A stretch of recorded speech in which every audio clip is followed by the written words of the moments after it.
Sam Adams, Sam Adams, Benjamin Franklin, Benjamin Franklin, Benjamin Franklin. These men spoke up for what they thought was right. From their courage came such documents as the Declaration of Independence and the Constitution of the United States. From their willingness to speak what was sometimes unpopular but right, we enjoy such liberties as freedom of speech, the right to keep and bear arms, and freedom of religion.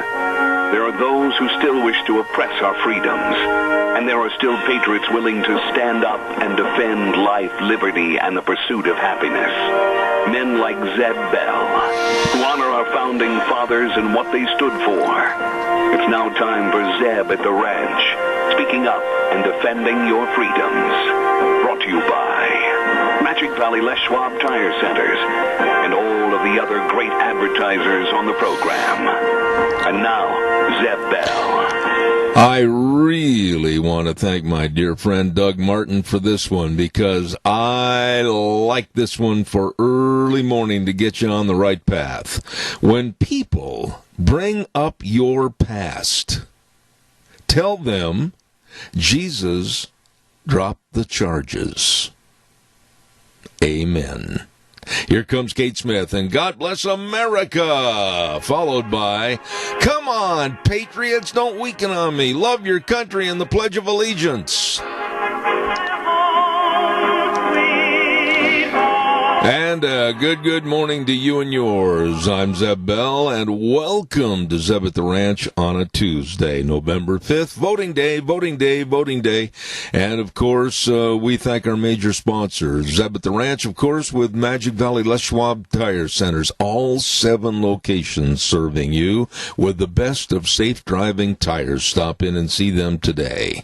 And thanks to many of our advertisers like Burley Physical Therapy and Rehabilitation at 1263 Bennett Avenue, Suite 2 in Burley, along with Elite Fitness. Absolutely, they've co-joined and ready to serve you, helping you get back to being you. And Greystone Crossing Independent Senior Living at 1221 21st Street in Hayburn. Seniors living the good life with friends. Right now, let's go to the phone line and talk to a patriot with our Pledge of Allegiance. Good morning. Good morning, sir. My friend. I pledge allegiance to the flag of the United States of America and to the republic for which it stands, one nation, under God, indivisible, with liberty and justice for all. Hey, listen, call me back in a little bit, because I'm going to be in a subject I might want your input, please. I'll do my darndest. All right, buddy. Thank you very much. Right now, let's tell you a little bit about what's going on with the weather, and the weather brought to you by our friends that have everything. Have you seen their front yard? I mean, they've got tools and equipment all over the place. I mean, all the construction equipment you may need for a new building. I mean, they've got everything over at K&R Rental at 256 South, 600 West of Hayburn on the Burley-Paul Highway. I just am really impressed with Roger and the crew. They offer the best of tools and equipment to get the job done, the construction project done. You get a hold of them today. And don't forget, if you're working outside in the cool and the cold's going to come back in not too distant future, they've got all your heaters too. Check it out at K&R Rental, 678-3122. And right now, here's Gina with the weather. This high-pressure system is sticking around for the rest of the week, creating some fairly nice temperatures if you need to complete some yard projects. Here's a look at your weather forecast for today. We are expecting sunny skies. Calm wind be coming out of the west at about 5 miles an hour by this afternoon. High of 60 is what we're looking at. Tonight, partly cloudy skies. Winds switching to the west-northwest early in the evening, about 6 miles an hour. Expecting a low of 31 by Wednesday. Mostly sunny skies. High of 59 Wednesday night, mostly clear with a low of 30. And as we take a sneak peek for the rest of the weekend on into the weekend, looks like sunny skies. Highs are going to be in the upper 50s to low 60s, and lows right around 30. That's a look at your weather forecast for Zeb at the Ranch. Oh, I can love that. Thank you very much, Gina. And the weather brought to you by some dear friends of ours that get there early in the morning at 7 a.m.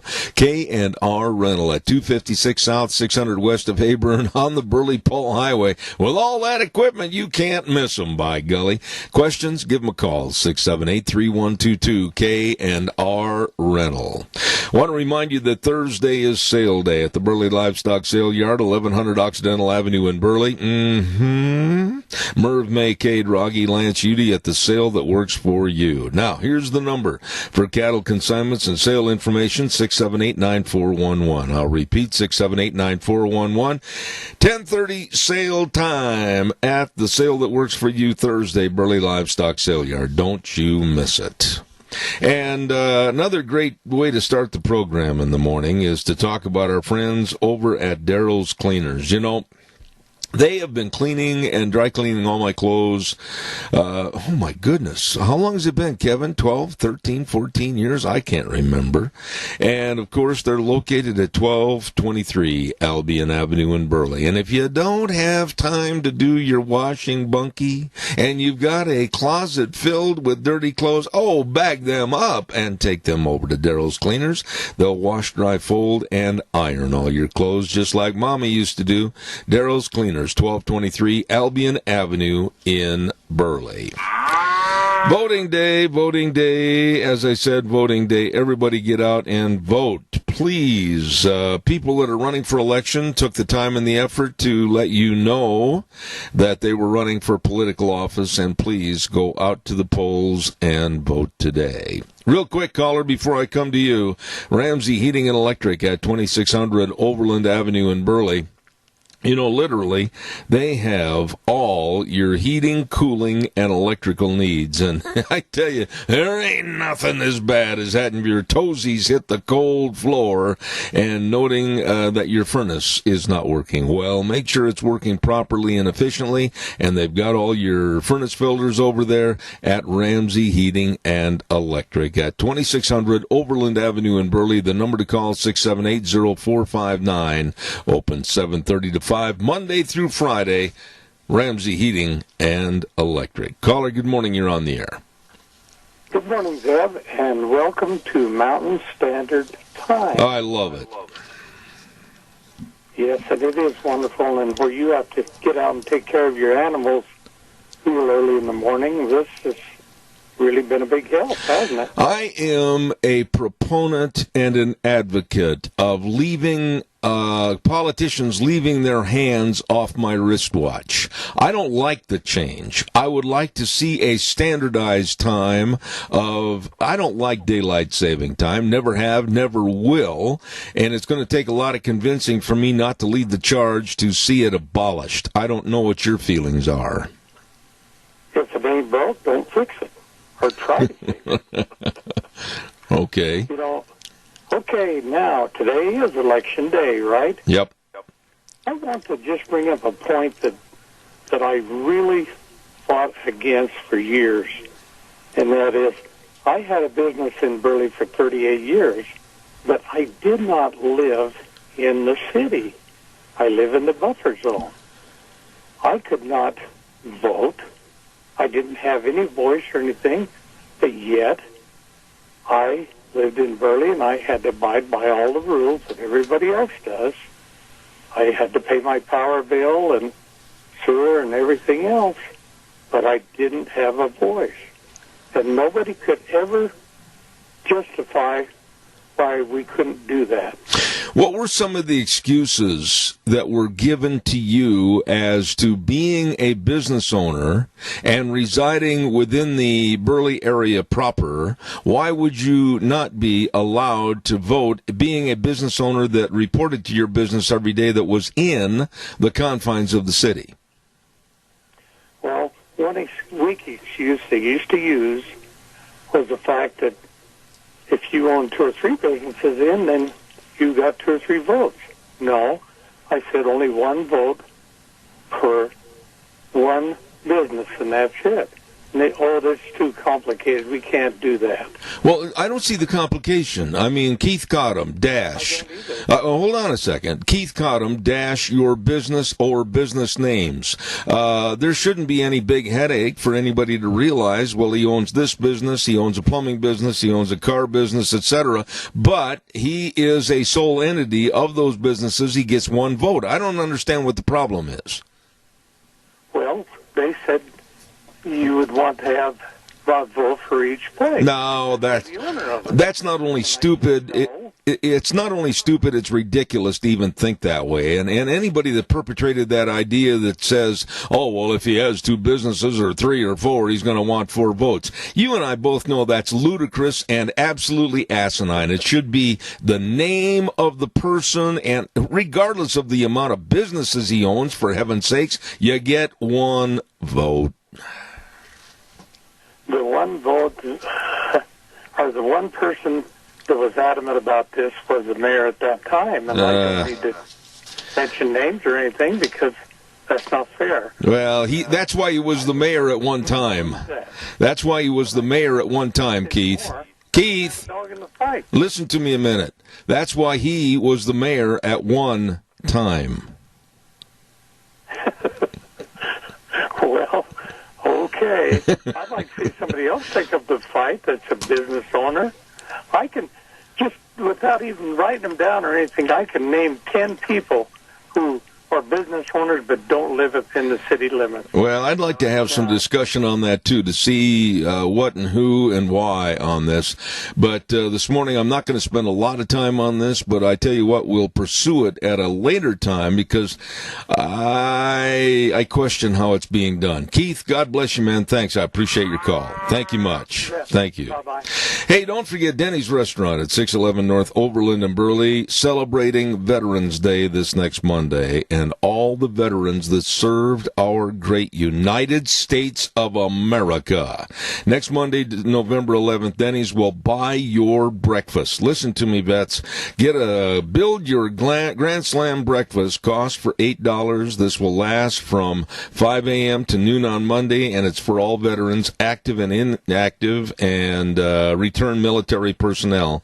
Just show your ID or DD-214 card and enjoy at Denny's Restaurant. These are wonderful people that really care about the red, white, and blue and our veterans of the United States of America. And caller, I'll be right with you. Stand by. I also want to remind everybody about Ark Animal Hospital. You know, they care about your livestock. They care about your pets. They care about your animal's health. You should, too. And if there's a problem, you need to get a hold of Ark Animal Hospital at 750 21st Street near Connection Credit Union in Heyburn, and let them help you and your animals. And believe me, I want to go back to this many, many times. Water, water, water. Make double, triple sure that they have adequate supplies of water, and make sure that you have heat-generated heaters to make sure the water's not going to freeze up and then they go without. Please, it's very, very important in the wintertime. And also make sure you've got all your vaccinations for your pets and livestock. Ark Animal Hospital in Heyburn. Number to call, 678-1177. And it's true, they do have the warm hearts for the cold noses. Caller, good morning. You're on the air. They had a bad connection or had to go, sir, so hopefully they'll call back. I've had a day like that where I've had a bad connection, and never mind. Anyway. All right, calls are welcome, 436-2244, 1-866-927-4587. Give me a call. I want to mention this. I want somebody to explain this to me. Please. How come when at some of the Trump rallies with President Trump 6, 7, 8 months ago, the crowd started chanting upon hearing the name of Hillary Clinton, they started chanting, "Lock her up, lock her up, lock her up." And the left went crazy, digging their fingernails into their desks, tearing their hair, and the media saying how crass, how absolutely unprofessional they were at Trump rallies, and basically comparing the people that would yell, lock her up, to snaggle-toothed, wild-haired, crazed beings that belong in a cave. But now, at Democratic rallies, like what happened at Bernie Sanders the other day, they started chanting, lock him up, lock him up, lock him up, in regards to President Trump. And the news media and the left sat like all of a sudden they were on mute. No sound. Nobody said anything about the crowds. Nobody said anything about the possible nominee, Bernie, or anyone. Interesting, isn't it? Kind of one-sided. Caller, I'll be right there. Stand by. Don't forget. Also want to remind you about Dino Septic Service. When you got a problem, why don't you call these people? Because they take care of problems. And if you don't have a problem and you need a septic tank and drain field installed or backhoe services or water and sewer lines installed, again, they're the best at what they do. Dino Septic Service, 436-6526 or 678-1638. Fast, fair, friendly service. You better believe it. With a big truck that says smells cargo on the way. These folks really care, and they get the job done so efficiently. Dino's Septic Service. You get a hold of them today. Caller, good morning. You're on the air. Well, the double standard, I mean, it's in everything, Zeb. I mean, the Democrats can do anything they want, and the media just supports it. But if the Republicans would lock up Hillary, and Hillary should be locked up. I mean, good grief, if you and I had done security violations like she had with her email servers and so forth, I mean, here she is running loose still, and, you know, it's just like she has a get-out-of-jail pass on the Monopoly game. And then, so it's just the double standard. The news media is in the tank. I'm not so sure the news media runs the Democratic Party, from what I can see. But it's just this double standard that's been going on. And I think most people, or a lot of people at least, are seeing through this. Although, like Harry Hopkins said under Roosevelt administration, you lie often enough, and pretty soon it becomes fact in people's minds, and that's what they're trying to do. And these polls that various CNN, ABC put out, I mean, Biden's leading Trump by 15%. Are you kidding me? Yeah, let me jump in. Whoa, stop your horse for a minute. Let me jump in. This is a two-way conversation. Absolutely disagree with polls. As a matter of fact, here's what I'm doing tomorrow on the program, and I want you to call in. The first hour tomorrow, what I'm going to do is conduct a poll, the Zeb at the Ranch poll, to refute the idiocy and incompetency of the left-leaning polls. What the poll basically is going to say, we're a year almost to date from the election. And who would you vote for president today? That's going to be tomorrow in the first hour. And I just want to see how many people are going to say another person besides Donald Trump, and then give me their reasons. Well, the Democrats do not have an agenda other than get rid of Trump. They've done nothing for the American people. I think that's been brought out at least by many of the conservative commentators on Fox News, but you won't hear that anyplace else. Their agenda is get rid of Trump, and because he's thrown a monkey wrench in the New World Order plan, the Council on Foreign Relations, the Bilderberger plans to create a so-called utopian world government, and so he's not a politician. And so he doesn't fit. He's not part of the establishment. I agree. No, I totally agree with your assessment of this. It's nothing more this possible impeachment baloney. There's another word I want to use, but the FCC says it's not acceptable. But it's baloney. It's absolutely a waste of time. It's a waste of taxpayers' money. It's a waste of good things that could be done for this country. And people like Adam Schiff should be absolutely driven out the door, out of politics forever because of their hurting America. I got to run, Adrian, but I do appreciate your comment. Thank you. Well, in this whole due process thing, can you imagine? This is like having a trial behind closed doors, okay, already. And so you can't defend yourself.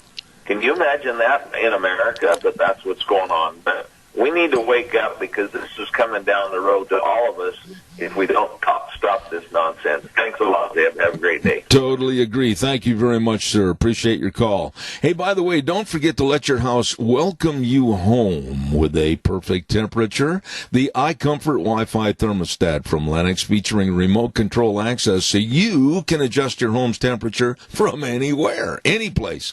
I'll tell you what, Ramsey Heating and Electric and Lennox offering up to $1,600 in rebates on a new system, so make yourself comfy. Call Ramsey Heating and Electric today at 678-0459. Really, really nice people. On the telephone with me right now is a man that I absolutely have the highest regard and respect for. What he does, he's the Mini-Cassia Veteran Service Officer, Chuck Driscoll, and tell us what is going on to honor our veterans for Veterans Day. Well, Zeb, we've got several events happening. There's a veterans program on Wednesday, the 6th at 7 o'clock at Minico High School. There's another program at St. Nicholas on the 12th at 1 o'clock. But there's a real special event. We're having a chili feed for all veterans and their spouses. It's free for the veterans and their spouses at Grace Church. Pastor Travis Turner and I are sponsoring a chili feed when we'll have chili and cornbread and some apple crisp and all kinds of good stuff. So we're really excited about that. Grace Church is out there at 100 North and Meridian Road in Rupert, and we hope that all the veterans will come. I also know that there's a lot of meals that are going to be provided to the veterans. Everybody from Sizzler to IHOP to Olive Gardens, Applebee's, Golden Corral, Little Caesars, Red Robin, Buffalo Wild Wings, Outback, and Chili's are all sponsoring meals for veterans on Veterans Day. Chuck, just a minute, did you mention Denny's Restaurants? Yes, sir. Okay, good, because I just had the note come in this morning, as a matter of fact, and I wanted to make sure that they were on the list. Thank you, and pardon my interruption.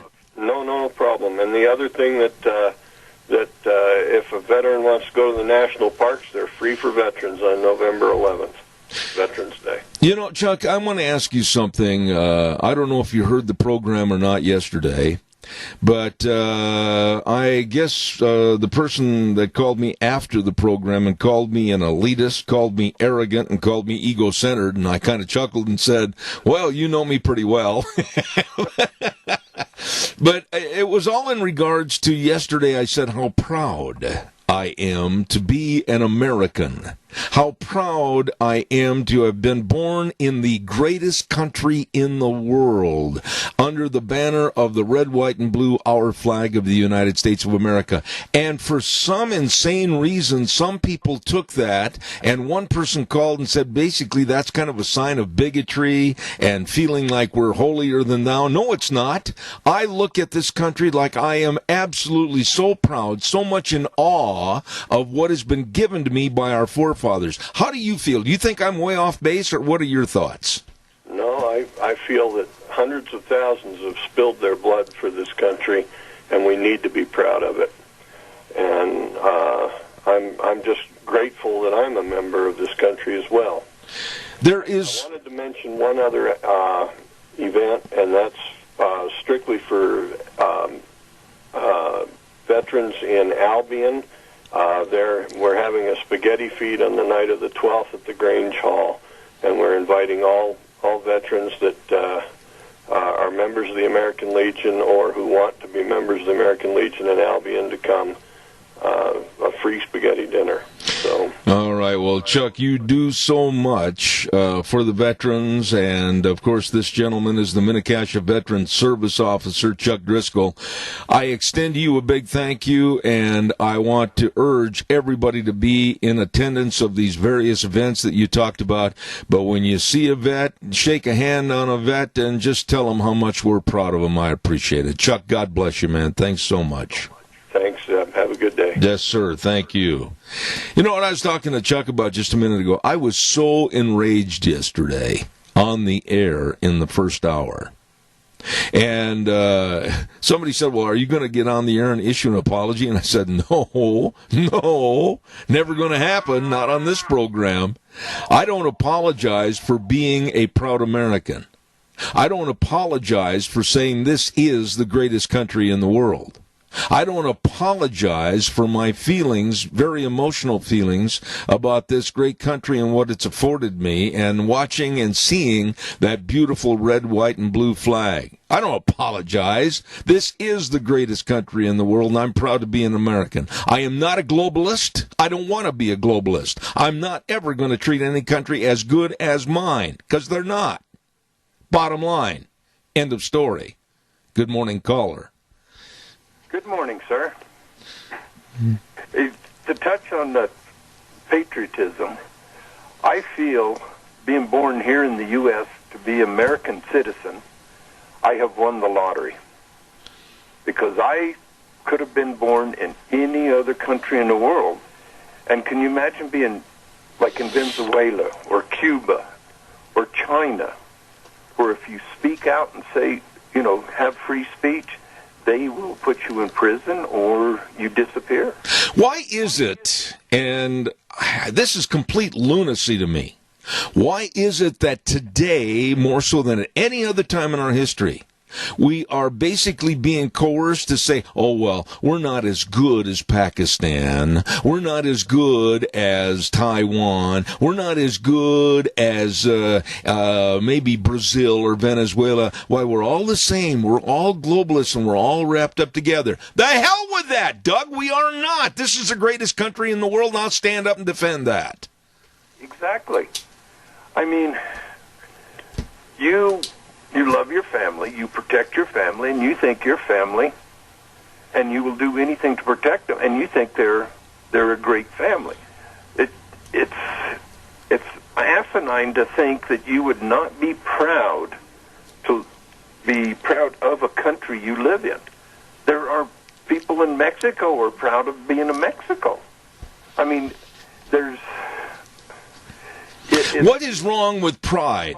What is wrong with pride when it's directed in the right fashion of looking up at that flag like I did many, many, many thousands of times at various events I've announced all over the world, literally, and so proud that my red, white, and blue flag was being arced up that pole to fly above all others? That means I love my country and I'm not going to change.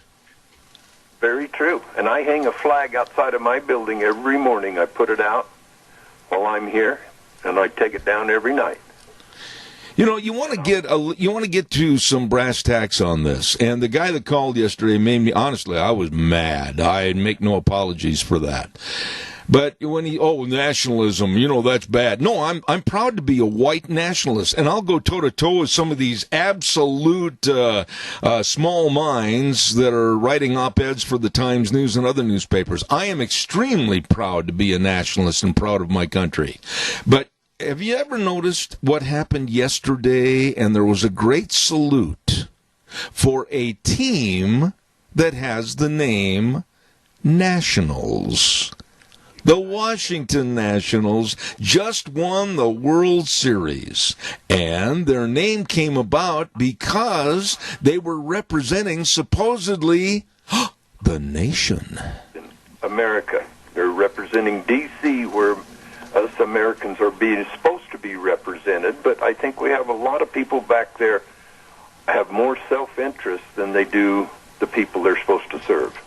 Yeah, I don't know why people are so afraid, and you'll have to help me on this a little bit. Why are people so afraid of offending or saying something wrong to someone else? I can't buy into that.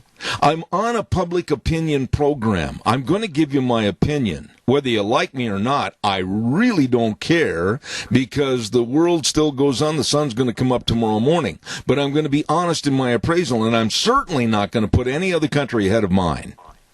Me either. I'll stand right beside you. And can I touch on Keith's comment this morning? Yeah, go ahead. You already did.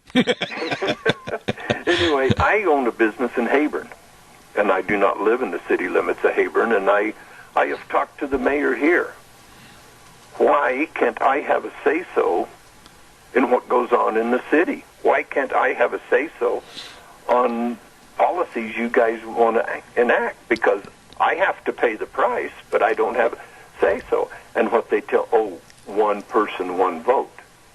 If you voted in the city of Hayburn, you would have 2 votes.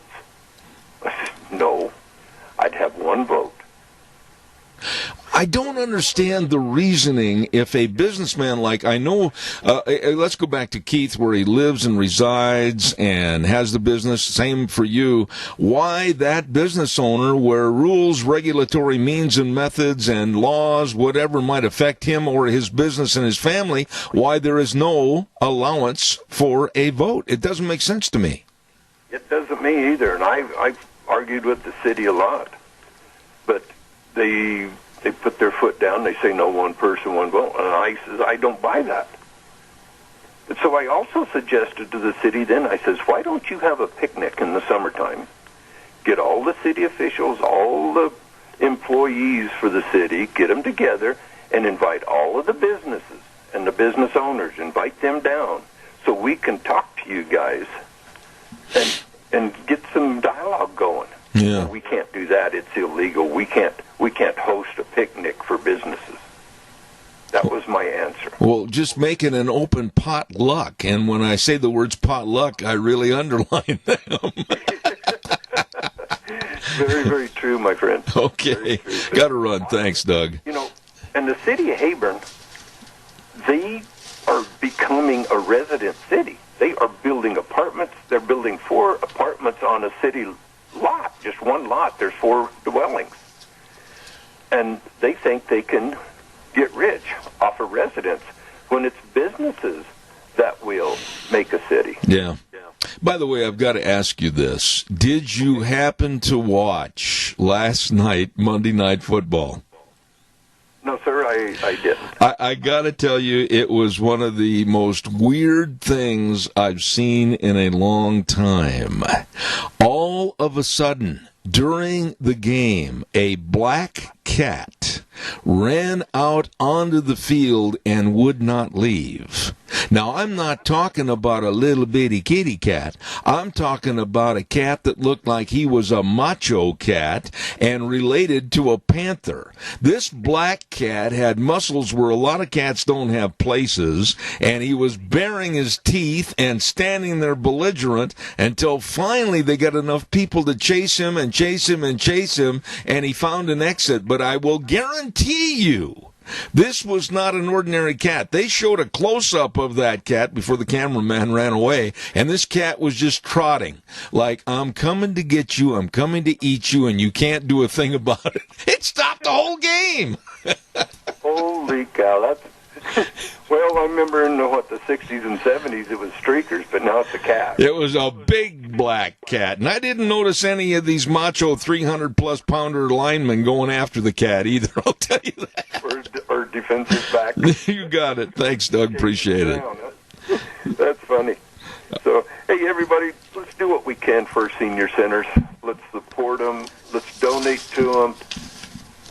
If you got some businesses out there that can get together and everybody put up $50, go down and donate, or go buy a half a beef and donate it to them. Absolutely. Thank you, Doug. Appreciate it. Thanks. God bless. Don't forget Barry Equipment and Rental. They have got 3 locations for all the big equipment you need to get the job done. You're looking out the window saying, I got to get this grading and leveling and lifting and digging and pushing and carrying. I've got a bunch of things to do here before winter. Well, they have all the equipment. That's right. They've got the Doosan wheel loaders and the excavators, and they've got all the different types of bobcats waiting for you. Oh, yeah. Oh, yeah. And believe me, they've got excellent rental agreements and great financial to buy agreements.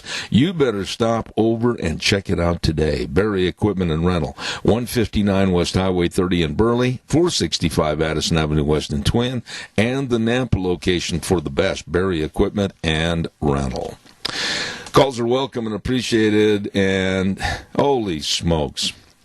Did you hear what the squad is advocating now?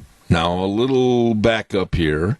If you're not aware of who the squad is, it is 4 repugnant women in our Congress that absolutely, I hope, lose decisively in the next election.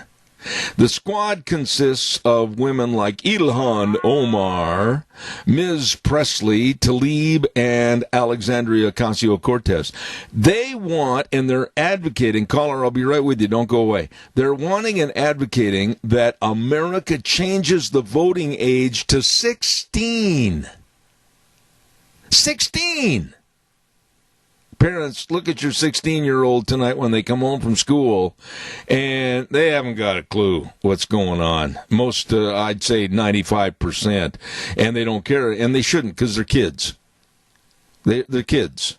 They don't have any financial responsibility, no responsibility per se at all, and this is ridiculous. Caller, good morning. You're on the air.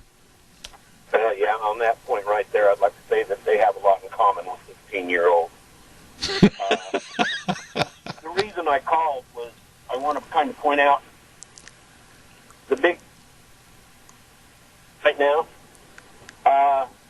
Nancy Pelosi, I believe, is third in line for the presidency. So I don't think she should have anything to do with this impeachment if she can benefit from it. Well, you're totally right, and there was an article written, I believe, in the New York Times about this same subject that we're talking about earlier yesterday, and they basically made the same article, the op-ed made the same article about how can she be in the middle of all this information and investigation and everything and not be biased, and then use it, perhaps, if it ever happened that way, as a tool to take over the presidency, which you and I know will never happen, and it's not going to happen over these circumstances. But to think that Nancy Pelosi could be president is enough to chill you to the bone. That's true. All right, thanks, Dad. God bless you, sir, for your call. Appreciate it. Yeah, that caller is very well aware of what's going on. Yeah, there have been people talking about, oh, well, you realize, of course, if we get Trump and also the Vice President Pence and we throw him out of office, then, of course, Nancy will come in. Well, listen, first of all, Donald Trump is not going to get thrown out of office for this mess that's going on. This is nothing. And believe me, if anybody tells you any different, they don't know. They just don't know. This is nothing more than a ploy. Underline that word ploy. To weaken, damage, and defer. Weaken, damage, and defer. What I mean by that is the Democrats are absolutely trying to weaken the structure of the Trump administration going into 2020. And they're trying to damage anything about him to where people that don't really have the time to understand and look at the news and read the news and comprehend for themselves, they're not going to understand that this is all just absolutely a worthless attempt to try to denigrate the president and weaken him for possible re-election. That's all it is. They're scared because they haven't got anybody. Are you really going to tell me that Elizabeth Warren is presidential fodder? Oh, come on. Elizabeth Warren with free this, free that, $52 trillion for health care? Come on. Bernie Sanders, wild-haired socialist/communist Bernie Sanders. Do you really want that guy as a president of the United States of America for we the people, a free society? Go away. And then Joe Biden. He can't even remember what state he's in. He's in a state of confusion is actually where he is. My goodness. Come on, folks. Get real. Weather forecast brought to you by Mount Harrison Audiology and Hearing Aids. And they also are doing something very nice for our veterans. Caller, don't go away. Don't pass go. Don't leave. I'll be right with you. At Mount Harrison Audiology and Hearing Aids, they're very thankful to serve our local veterans' hearing health care needs through the VA Community Care Program. And during the week, next week of November 11th through the 15th, they ask you to stop by the office in Rupert to receive a small gift as a token of their gratitude for your service to America. They're located just just north of the Minidoka Hospital in Unit 2. And I urge you veterans to stop in and see these good folks at Mount Harrison Audiology and Hearing Aids. And by the way, that number, the new number for those great folks is 417-8799 to schedule a hearing screening appointment. Caller, I'll be right with you, but I got a weather forecast. Here's Gina. This high-pressure system is sticking around for the rest of the week, creating some fairly nice temperatures if you need to complete some yard projects. Here's a look at your weather forecast for today. We are expecting sunny skies. Calm wind be coming out of the west at about 5 miles an hour by this afternoon. High of 60 is what we're looking at. Tonight, partly cloudy skies. Wind switching to the west-northwest early in the evening, about 6 miles an hour. Expecting a low of 31 by Wednesday. Mostly sunny skies. High of 59 Wednesday night, mostly clear with a low of 30. And as we take a sneak peek for the rest of the week and on into the weekend, looks like sunny skies. Highs are going to be in the upper 50s to low 60s and lows right around 30. That's a look at your weather forecast for Zebeth Rain. I appreciate it, Gina, and brought to everybody by Mount Harrison Audiology and Hearing Aids. And they are there to serve you and your hearing health. Call for an appointment today at 417-8799. Mount Harrison Audiology and Hearing Aids. Caller, good morning. You've been very patient. Morning, Zeb. It's not that I'm worried about Elizabeth Warren or Bernie Sanders or any of the runners. What I'm worried about is the DNC itself and how they tried really hard to try and steal the election from Donald Trump, and they still are. And the tenacity they have, I'll give them that. They got a lot of that. They got a lot of non-quit. Unfortunately for them, they don't have the brains of a pea to figure it out. However, that's what I'm worried about. That's them trying to steal the election again, to try to undermine the power of the people. I couldn't agree with you. That's my biggest worry about the whole election. I couldn't agree with you more. And after last night of watching the DNC chairman, Tom Perez, on television trying to answer questions, and all he did was just keep going on and prattling on and basically overrunning the person that was conducting the interview, Tom Perez scares me. He is a fearful individual because I think he will stoop to the lowest levels to obtain what he wants to get for his Democratic Party. I don't like the man. And one other thing before I go, another fear of mine, and I'm pretty sure it would come to fruition if the Democratic Party gains power to the White House, that will be it. I think within their 4-year period, they would have things turned around to where there would be, if there was an election, it would be a dummy election. They would find a way to stifle the voice of the people, take away our freedoms, and there wouldn't be a whole lot we could do about it other than stand up and say, oh, that's enough, but I don't want it to go that far. No, I couldn't agree with you more, Riley. And every time you call, you bring out some really good points. I fear for this election. I fear for how it's going to be handled. I fear for its inadequacies. I fear for its illegalities.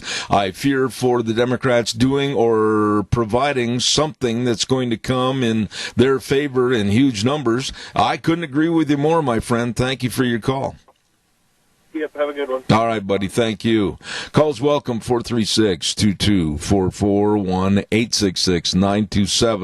1-866-927-4587. What do you think, honestly, moms and dads, aunts and uncles, grandmas and grandpas, about allowing 16-year-olds to vote in this country?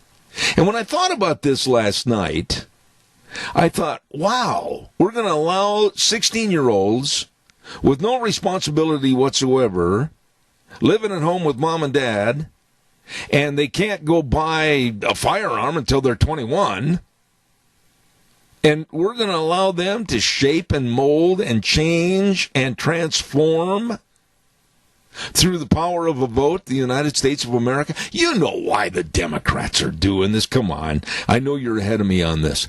You know why they're doing it, because they know they can literally add millions of people through 16-year-olds onto the voting docket that probably, because they've been brainwashed in our education system, to vote liberal Democrat. Good morning, caller. How are you? Zeb, I wish you would have brought this up before, because I just had this conversation yesterday with my boy who's 18. We were talking about this, lowering the voting age to 16, and I told him that I felt that it ought to be raised to 21 to 22. And the reasoning is when they made that law, back then, 18-year-olds were already starting a family, had an idea of what was going on in the world, and a real grasp on maturity. And that's just something that they could understand. And my generation comes along. I was 18. I can tell you right now, I had no business much more tying my bootlaces than anything else, because as times change, things change. And now, I don't even think a 21-year-old has enough competency, for the most part. In our area, it's different, but they don't even understand the grasping of life, other than how to turn on a game system and play a game online or stick their nose in their phone. Yeah. I think one word kind of sums up my feeling against any 16-year-old being allowed to vote is the word responsibility. They don't have any responsibilities. They don't have any responsibility to really go out and work and feed themselves, clothe themselves, or take care of anything in the world. And until you assume the right of responsibility, I don't think you should have any part of shaping or transforming our country with a vote. I agree with you, and I got to let you go. Talk to you later. All right, buddy. Thank you. Caller, you're on the air. Good morning. Good morning again. You know, I joined the Navy when I was 18 years old, and I served honorably and all that kind of stuff. And at that time, you had to be 21 to vote. But even at 21, I didn't know a lot about what I was doing. I knew that I wanted to vote for Nixon, and I don't know why. I didn't have a party affiliation or anything. I just thought he would be the best one for the job. And then they come along and they say, well, when you're 18, if you're eligible to join the military, you should be able to vote. And that was their big cry when they changed that. But I think 21, you're starting to mature at least. You know, Keith, I've got mixed emotions about 18 or 21, and I'll tell you why. I have said on this program for years that if you're old enough to be indoctrinated and signed up to fight for this nation and for our Constitution, you should have the right to vote. I agree with that. But to back it up into an age bracket that has no responsibility, 16-year-olds, you're absolutely opening up a Pandora's box of kids that, in general, I'm not saying all kids because I know there's a lot of sharp 16-year-olds, but in general, you're looking at kids that basically know mom and dad's going to provide, mom and dad's going to give the food on the table, mom and dad's going to furnish the clothing, mom and dad's going to furnish everything, and they have no clue, honestly, as to what real-world values and stories are, unless they've been told and coerced by certain leftist professors and or teachers. So I absolutely think it's ludicrous, stupid, and insane to think about putting the vote to 16-year-olds. Yeah, and you know, nowadays, you're supposed to go down and register when you become 18. Yeah. But I don't even think 50% of the young people do that. Well, I tell you what, I've said for a long time that I think we need to adopt a lot of what Israel does. Keith, I got to run, but I appreciate your point, as always. Thank you very much. Thank you. You bet. Want to remind you about our major sponsor, your Magic Valley Les Schwab Tire Centers. They are always committed to offering you the best tire value anywhere. Absolutely. And they've got a lot of tires. Oh, man. They got tires all over the place. You're a tire, they're a tire, there's all tires. All sizes, all shapes, all tread designs, everything for you at all 7 locations of your Magic Valley Les Schwab Tire Centers. And I urge you to stop in and get safe driving tires for your vehicles. And along with that, the best of brake service, front end alignment, shocks and struts, batteries. Oh, have they got batteries? And you need a good battery. I tell you, don't get stranded out in the middle of the cold with your turning of the key going click, click, click, click, click, click, click. You don't want that. They've got the best of everything along with the best of service. With Lane and Rupert, Dave on Blue Lakes and Twin, Mike and Buell, Mike and Jerome, the Twist family Tammy and Paul, Daniel on Pole Line in Twin Falls, and my buddy Trent on Overland in Burley. The best, absolutely, your Magic Valley Les Schwab Tire Centers. We're going to take a little break, and then coming up next hour, a dear, dear friend of this program, Dan Kish, back in Washington, D.C. with the American Energy Alliance. Then at 9:25, we're going to be talking to Curtis over at Patterson's. You don't want to miss that because it's a special interest to you and what he's going to try to do for charities, okay? Then at 9:30, Gregory Wrightstone and all kinds of goodies. We got a lot of people coming on. I'll be back in 7 minutes.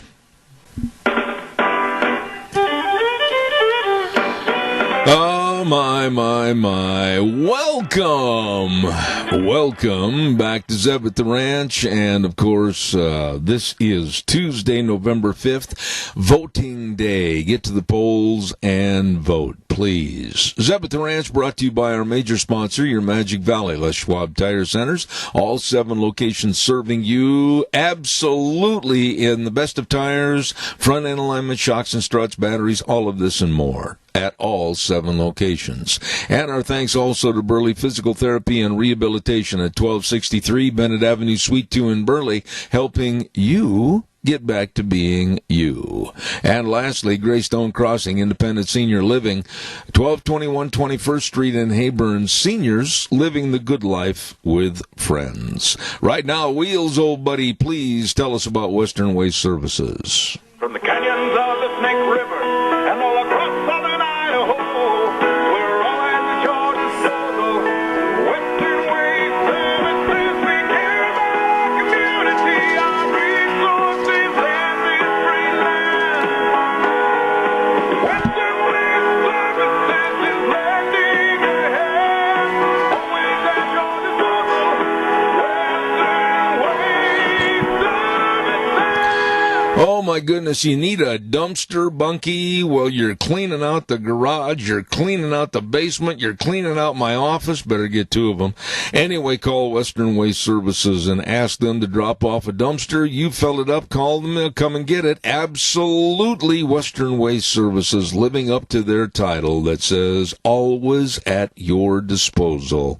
Number to call, 734-6969. The very best, Western Waste Services. You get a hold of them today. Before we go to our guest, I've got a couple of other things to take care of real quick, and I want to remind you about our friends over at Burley Physical Therapy and Rehabilitation at 1263 Bennett Avenue, Suite 2 in Burley. And also, they just recently purchased Elite Fitness Center at 1200 Oakley Avenue in Burley. Both locations serving you and helping you get back to being you. Absolutely.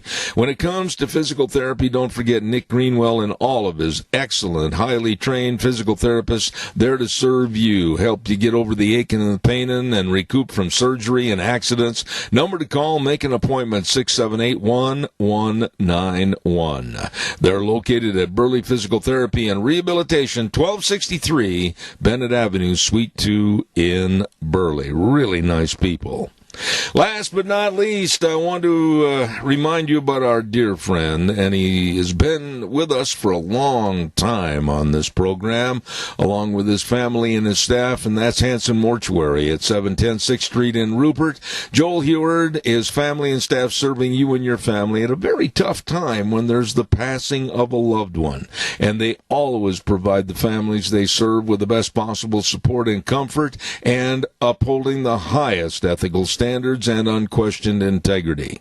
Hanson Mortuary in Rupert, number to call, 436-5636, and Joel Heward also serving you and your family at Morrison Payne Funeral Home on East Main in Burley. It's Tuesday. And there's a gentleman that is a good friend of this program that when it comes to energy and all aspects of energy, pros and cons and what's going on, there's none better than the man from American Energy Alliance, Dan Kish. Dan, good morning to you. Good morning, Zeb. Dan, there was an article in the paper this morning that I want to get right into. We're going to have an abbreviated segment today. I want to talk to you about the Trump administration saying that they're in the process of pulling out of the Paris Climate Accord.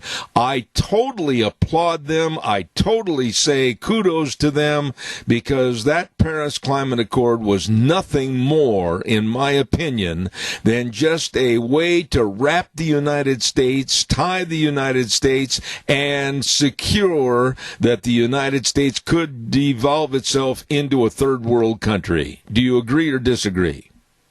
Oh, I agree entirely, Zeb. I mean, it was locking up the United States people, putting us under the boot of the United Nations so that they could boss us around eventually. And it also committed us to a bunch of other things. I mean, 3 days before he left office, President Obama took $500 million, $500 million. Think about what they'd do for roads and bridges in your neck of the woods, or any place for that matter, and handed it over to the United Nations for walking around money as part of the green climate fund that was set up to basically give these people access to our pockets. And he'd committed us to another $3 billion. Luckily, President Trump put a stop to that. We can spend that money at home instead of spending it on making people who will probably steal the money to begin with rich in other parts of the world. Dan, when I look at this overall structure of what the Trump administration is doing and what they have done and what they could be doing if it wasn't for the total loons in the Democratic Party going after this silly, asinine impeachment, we are the strongest energy country in the world, and we've got so much that could be done and enhanced and enlarged for the future to make the world a much better place. But these loony left socialists are killing this. Yeah, I mean, here's an example, Zeb. Last week, the Council on Economic Advisors at the White House came out with a study, and these aren't partisan studies. They're done by professional economists and the like, and they were asked to look at the impact of fracking on the economy of the United States. And it's just amazing what has happened. The overall impact equals about $2,500 less per year per family in terms of energy costs as a result of fracking for natural gas as opposed to the way we were doing it before. And it's resulting in over $200 billion a year. That's like a tax cut. That's an incredible reduction. When you have that money, that means you can spend money on other things that are important to your families. You could put a new roof on your house instead of worrying about just heating the one that has the leaky roof. These are the sorts of things that are made possible when the government gets out of the way and lets good old American ingenuity and know-how get to work to solve the problems instead of sitting around in Washington trying to boss everyone around or looking to Paris or someplace else for the answers to what ails us. You know, Dan, I had a really, really good discussion with a close friend of mine over the weekend, and we were talking about America, this election coming up next year, and the Democratic nominees that want to displace the Trump administration, and all the things, all the items that could be changed and thrown in the garbage dump if the Democrats win. The one thing that was the number one topic of discussion was our energy. We lead the world right now in oil production. We lead the world with natural gas. We've got all the supplies the world could possibly want for coal, and the Democrats, want us to just leave everything there and be regressive and depend on solar and wind and live like we're going back into the 1800s. Is that a fair assessment or not? Well, it is. I mean, they've all said they want to stop. They want to stop fracking. They want to stop natural gas. I mean, Elizabeth Warren says the first day in the presidential office she'll stop all fracking. I don't know how she does that, but you know where she's headed. So ultimately, what she's talking about is that $2,500 a year, which may not mean a lot to Barbara Streisand or some rich fat cat celebrity, but it sure means a lot to the average family in America. The cost of things have gone down because of that, and she doesn't think that's right. She thinks they ought to go up.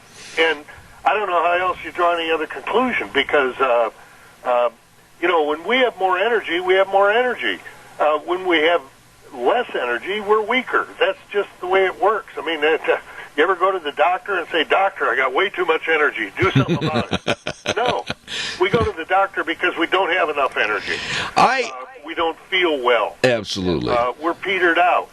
That's what happens, and that's exactly what they want us to do. It's like they wish ill upon us. I don't get it. And we've got some of these loons that I talked to and referred to living right here in my area. Some of them write, if you will, and call it that, for our local rag newspaper. And they all, well, we're going to die. We're going to burn up in 10 years. That really offends me as a Christian, and I'll tell you why. No man knoweth the hour that I return, it says in the Bible. And I'm sick and tired of these Looney Tunes trying to say that we're killing the planet. We're all going to burn up and die in 10 years if we don't follow their direction. Yeah, it's a misplaced faith in basically making man into God. We can control the weather, we can control the atmosphere, we can control whatever.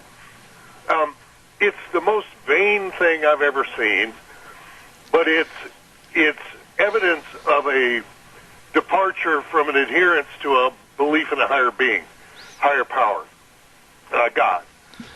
That's basically what it is, that man somehow has become God and can control all these things that God has always had his hand on the rudder for, Zeb. Well, and there's another couple of points of interest I wanted to make this morning. I was listening to and watching a Boise television station about 5-6 days ago, and the girl that was doing the weather forecast said, "Holy cow, we just have figured out and found out that October was the coldest month ever up here in the Boise Valley," she said. And I thought with a smile on my face, here we go. Weather is cyclical, and we have been turning the corner, if you will, from a warmer climb to a much colder climb, and the records are starting to prove that. But the liberals, I'm sure, will try to discredit that source. Oh, yeah. I mean, they use whatever when it rains, it's because of climate change. When it snows, it's climate change. When we have a hurricane, it's climate change. That's always the case. We all know from talking to our elders and people from whom we ought to be listening to that the temperatures and precipitation and everything else has waxed and waned down through the years, and sometimes it's up, sometimes it's down. The best we can do is get out in there and enjoy the good nature that God gave us. Dan, let me ask you, in your daily activities, I don't know if you have a chance to study fuel and diesel fuel and gasoline prices across the board from the eastern seaboard all the way to the left wacky coast of California. But gas prices and diesel prices are not, in my opinion, and I've kept record of this over the last 6-7 years, the diesel and fuel prices are not in accordance with what the price of fuel is or oil is by the barrel. And I know I've followed this and charted this. Why are we seeing such exorbitant prices when really they should be much lower? Well, it depends on where you are in the country. For example, out here in Virginia, I think I paid $2.23 a gallon for gasoline. What are you paying out there, Zeb? I think, boy, I'm going to stand corrected on this, but I think unleaded regular right now is real close to $3 a gallon, and diesel is over $3 a gallon. Yeah, Well, you're getting some of that West Coast blowback. I mean, there's only so much refining capacity on the West Coast. California shut in a good deal of theirs. When they have a refinery go down, they have to reach out and take fuel from other parts, buy fuel from other parts, and pay more for it. And because now all of a sudden you've got competition in Idaho for Californians down in California who are buying your gas and having it tankered in, that makes your prices go up. So every time California, you know, don't think you're insulated from California's wackiness. If they do something stupid that disrupts regular markets because of the size of their market, the fact that they're a fifth of the U.S. in terms of population and the rest, means that they're going to suck fuel out of your backyard, and that's going to make your prices go up. You just said something that made me smile a little bit, kind of a sardonic smile. You said, if California does something stupid, we both know they do it all the time. Yeah, that's normal operating procedure. I forgot. I'm sorry. Let me ask you this: I've only got about 4 minutes. They've got their electricity back on or not? Do they, Zeb? Temporarily, yes. And with the idiocy that's leading that state in the name of the governor, Gavin Newsom, you never know what's going to happen. I've got time for one more question for you, and I want to find out the validity of what they say with the oil companies, that, the prices are going up and or there's a shortage because we're switching over to another winter blend. Do you mean they can't plan in advance way back in the mid or early summer so there's not so much of a transitional cost? Well, there are transitions. I mean, they have to literally turn wrenches on that refinery. And that means sending in, and what that also means is that typically what happens is a refinery shuts down temporarily, or parts of it shut down, which strands the ability to make the fuel while they change component parts out, do steam fitting, do all the things that are necessary to bring it back up to make the sorts of fuel that are necessary. In the summer, typically the West Coast especially consumes a lower vapor pressure fuel, so that when it's warmer, it won't it doesn't evaporate into the air. I mean, heck, we used to use open cans and everything else. Nobody seemed to be any worse for it, but that's our modern EPA and those state agencies. So they do try to. I mean, basically, it's the same thing that happens with a paper mill. You know, a couple of weeks a year, they shut down the paper mill. Everybody goes on vacation. They go in, fix the thing, and bring her back up. Okay. Dan, I really want to tell you how much we appreciate having you on this program. That goes without saying. And I've got a little bit of an abbreviated program this morning because I've got another guest coming on for a couple of minutes. But Dan Kish with the American Energy Alliance, he knows and he shares his knowledge every week right here on Tuesday. Thank you. God bless you and have a wonderful week. God bless you, Zeb, and your listeners. Thank you, sir. Appreciate it. Dan Kish, back in Virginia with the American Energy Alliance, and I thank him for being on the show.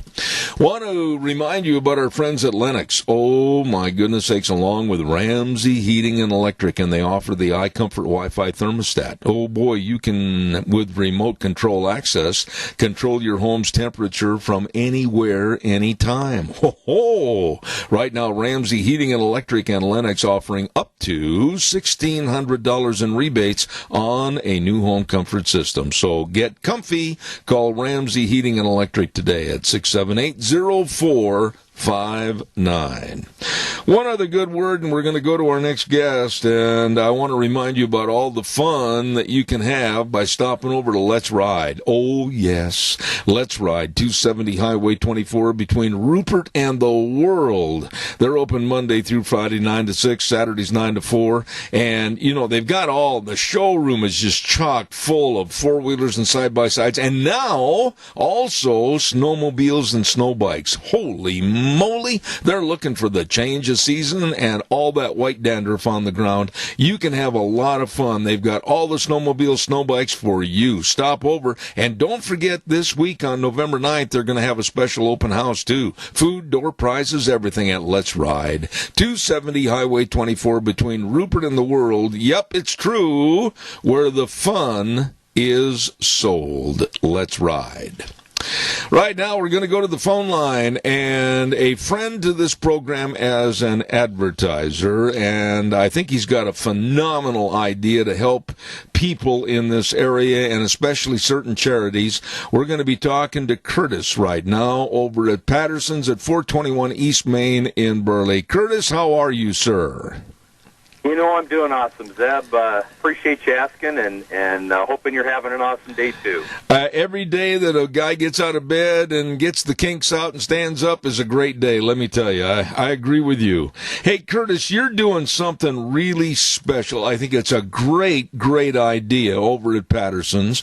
And let me just kind of synopsize it a little bit, and then you can tweak it and tell me if I'm wrong.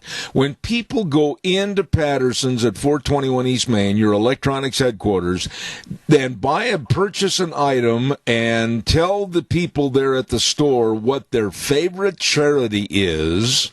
At the end of this month of November, the two top mentioned charities, you at Patterson's will provide $500 to the two top charities. Now, go ahead and tweak that and tell me if I'm wrong. You know what? You've got most of the points right. It's our $1,000 giveaway.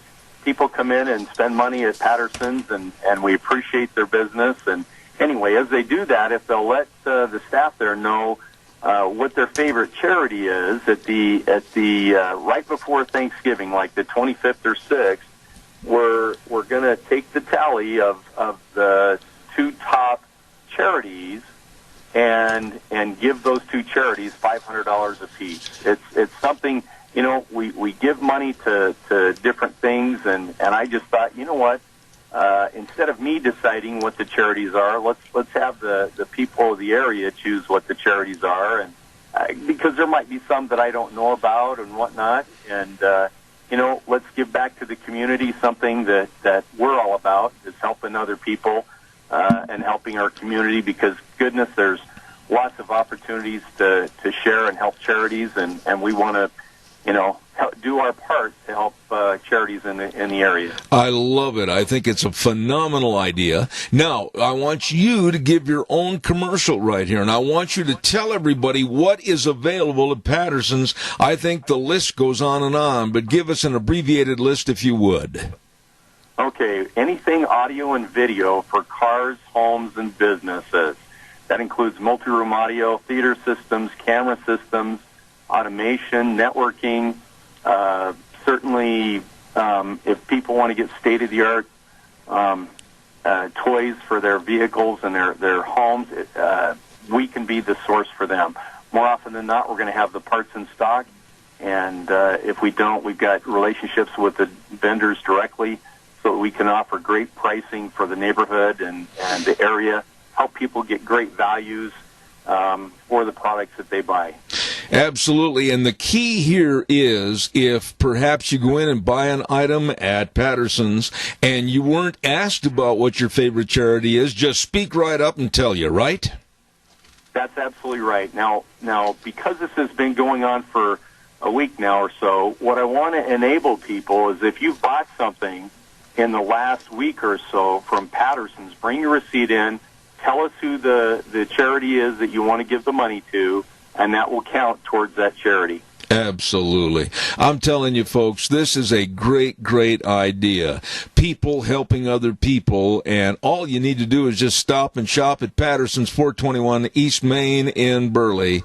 Curtis and Lorena and the rest of the staff always there to serve you. They are your electronics need headquarters, and if you'll tell them when you buy a product what your favorite charity is at the end of the month, right before Thanksgiving, they're going to take the top two mentioned charities and provide each charity with $500. I love it, and we're going to keep plugging it. Curtis, God bless you and what you're doing over there at Patterson's. We appreciate it.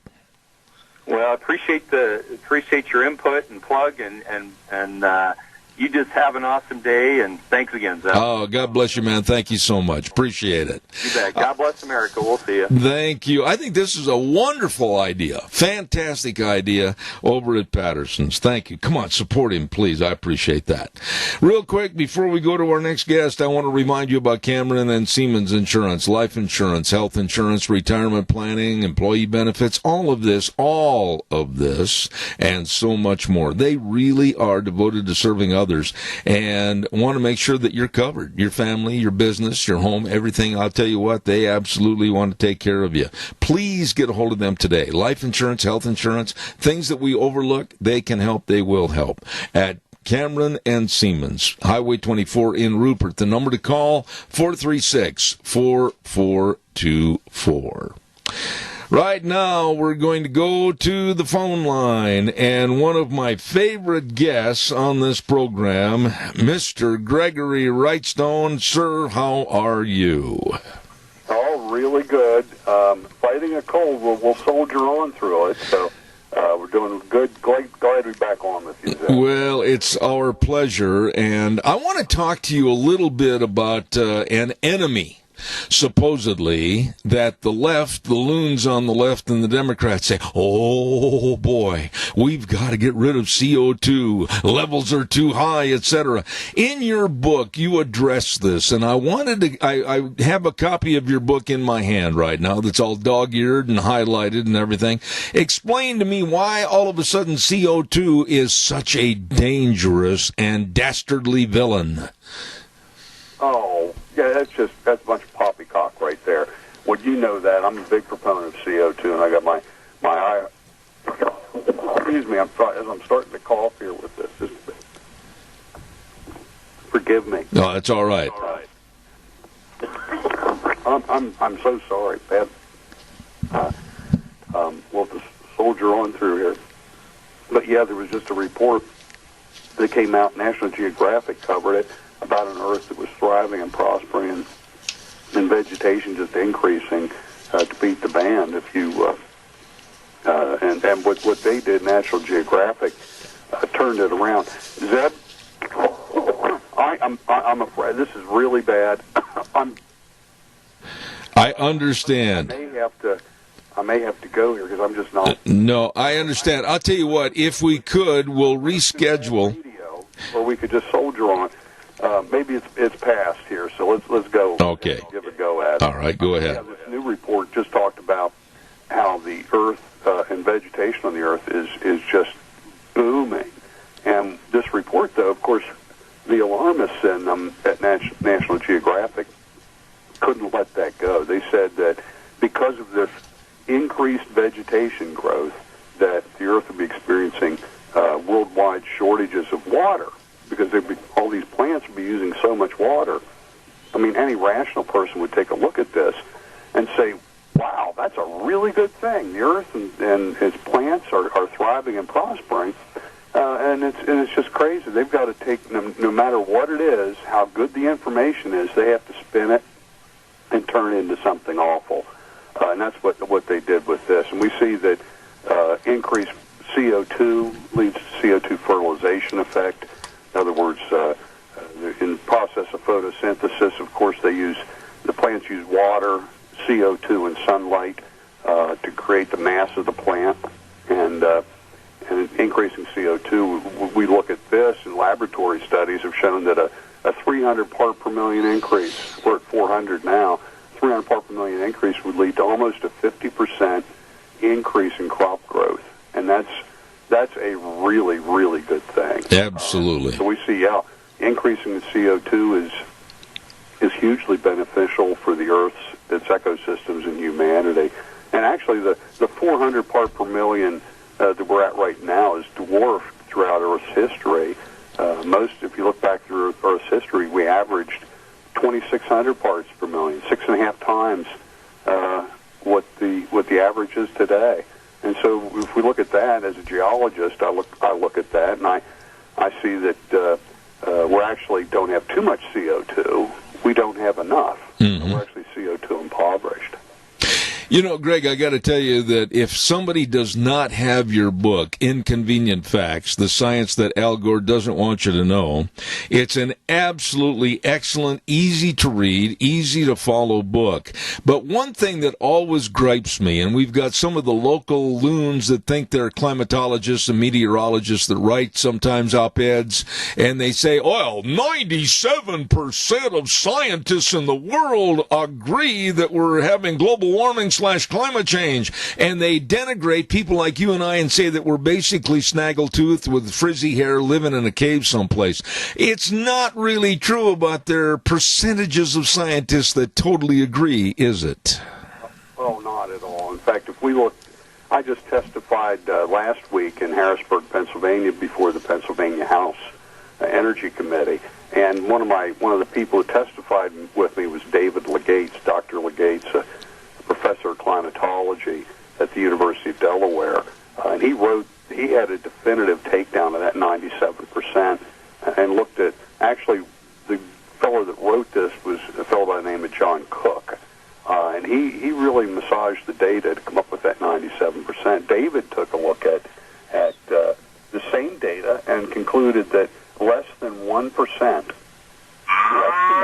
of all scientists that they looked at actually agreed with that it was catastrophic and that it was primarily driven by man's greenhouse gases.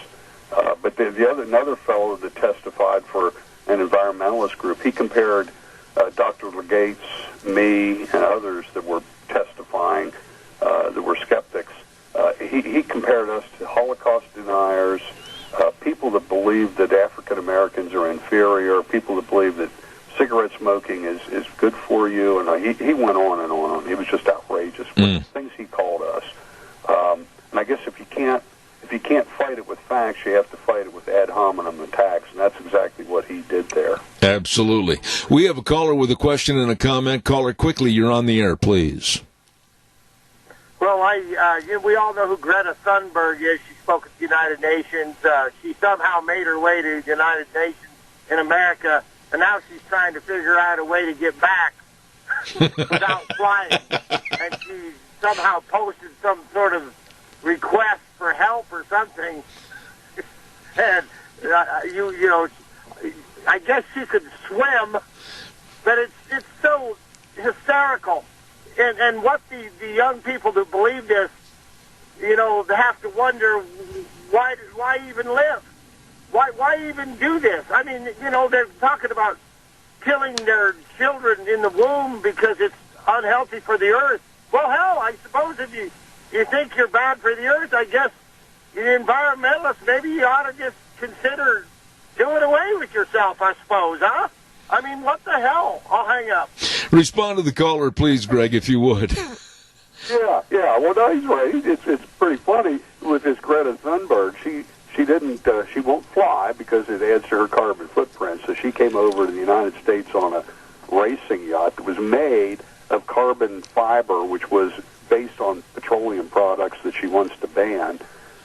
And then they got her here, and they had to take 4 intercontinental flights to get a new crew over and get the old crew back. So she gets here. She was going to head to the climate conference in Santiago, Chile, here coming up that was supposed to be held last month. And lo and behold, the Santiago, Chile has erupted in violence because they're protesting fare increases to cover the increase in fuel that they're having to pay and the electricity cost because they're trying to convert the windmills. So Santiago, the government of Chile, canceled the climate conference, and now they rescheduled it for Spain. So now Greta is stuck here in North America, needing to get a ride somehow back across the Atlantic Ocean. So what I did, since I'm a pretty kind soul, and I like to give, I've offered to provide to her my 18-foot Grumman canoe. It's aluminum, it's kind of banged up, but it's from going through too many rapids that I shouldn't have gone through. But I think it could be a little harrowing in that canoe, but it's she won't have to fly. But, you you know as well as I do, Greg, that the loons on the left, they make statements, and unfortunately a naive public buys into them. You know, like we got to cancel all air traffic and cancel all commercial airlines, etc. Do you realize what that would do to our 50th state, Hawaii? I mean, they might as well join somebody else because there ain't nobody coming over for any vacations. There's not going to be interceding with the Hawaii University of Hawaii football, basketball team, etc. It's all over. You're alone on an island surrounded by sharks. The idiocy of these people amazes me. And it's not just the idiocy, it's the arrogance and the hypocrisy. We just saw Leonardo DiCaprio embracing Greta last week and just praising her. And then we just juxtapose that to a picture of his yacht. This yacht is this ocean-going behemoth. I think it's got a staff of 20. What's its carbon footprint? Yeah, he's lecturing the rest of us to do what he tells us, but not the way he does it. And again, this is all based on this failed notion of a fear, an unfounded fear of a rise in carbon dioxide. Again, when we look at it, and you may not know it, Zeb, I've got a debate scheduled next week for Cornell University. It's before their debate and forensics class, and it should be pretty interesting because this guy I'm debating he is a climate alarmist, and it should get pretty interesting if it will even go through. Usually, the kids on the campuses riot, so we'll stay tuned for what might happen at this debate next Tuesday. I cannot wait to hear. I've got to ask you, here we go into winter. And just this last week, on a television station in Boise, the weather girl came out and said, well, we just have the statistics for October, and it looks like we had record-setting low temperatures for the month of October, and then she said the coldest October on record. Boy, that ought to slap some of these people in the face. Yeah.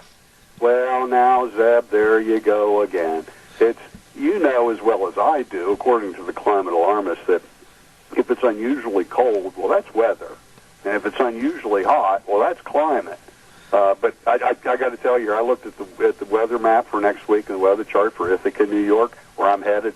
They're predicting, get this, record cold temperatures for the day that I'm going to be debating. Wouldn't that be something? Wouldn't that be great? Great timing. Maybe God is smiling on us with the timing and the weather, eh? Well, in your book, Inconvenient Fact number 42, and your headline is so true. Cold kills far more people than heat every year. I would why do you think, Greg, that I invest the money, the time, and the effort to get the heck out of here in February and go to Arizona for a month? I want to stay where it's warmer, more comfortable, and my body feels better. Oh, yes. Yeah, but you're right about that cold killing more.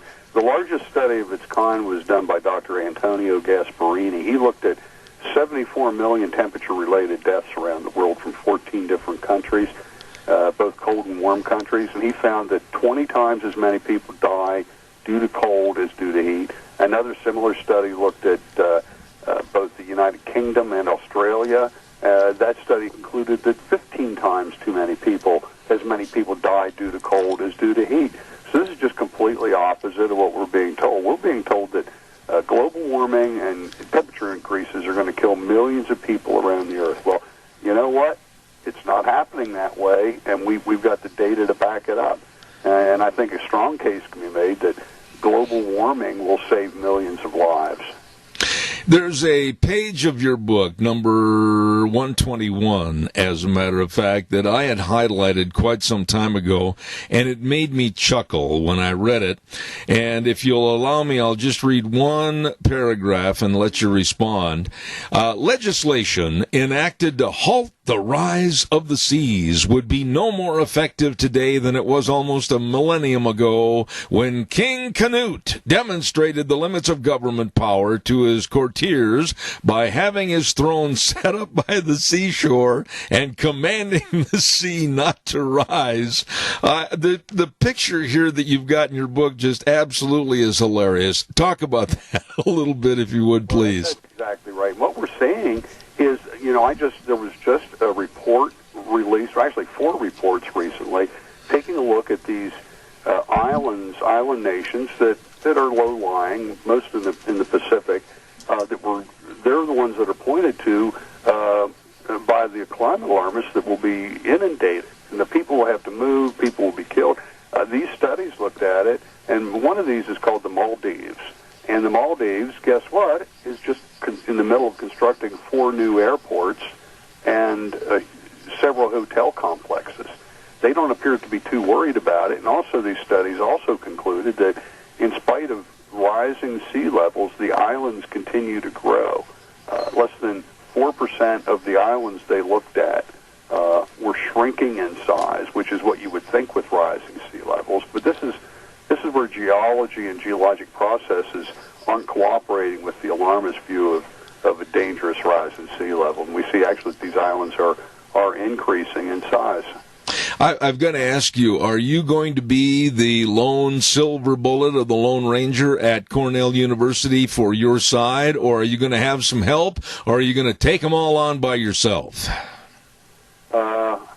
My brother is traveling with me, so it'll be interesting. And I've got another fellow that Steve Einhorn that's going to be traveling. He'll be there. He set this all up, and I'm surprised it all came together. It may fall apart yet, but who knows? And Zeb, before we're done here too, I want to just say I'm working on my second book, and when I do my book tour, I definitely want to make sure that I make it out. And we'll do an event out there near you and for your listeners that we get together and do a book signing. Probably won't be till mid through next year, but let's plan on that. You got it. And anything I can do to help with the coordination of that event, I will be absolutely volunteering, and I appreciate it. Listen, man, I want you to go get some Vicks Vapo Rub and any other kind of cold capsules and take care of yourself. Yeah, I almost hung up on you there, but I soldiered through, so I'm all right. All right, my friend. Listen, we're talking to Gregory Wrightstone, and the book is called Inconvenient Facts. Folks, if you haven't got a copy, get a copy. The science that Al Gore doesn't want you to know. Take care of that cold. God bless you, and the best of luck at Cornell University. Thank you. God bless. Thank you.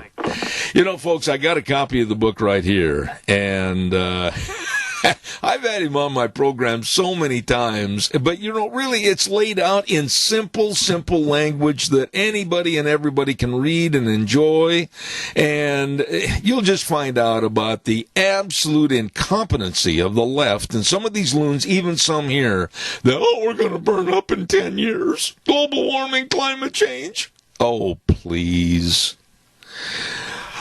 Calls are welcome and appreciated. 436-2244, 1-866-927-4587. It is time for the weather, and the weather brought to you by the professionals in accounting services, Phillips, Oaks, Goodwin, Crane, and Company. And they've been providing those services to the Mini-Cassia area for well over 50 years. Absolutely the best of tax return preparation, tax planning, business consulting, bookkeeping services, retirement planning, all of this and a whole bunch more. They really are good. They really are professional. Phillips, Oaks, Goodwin, Crane, and Company, with offices in Burley and Rupert. And right now, here's the weather.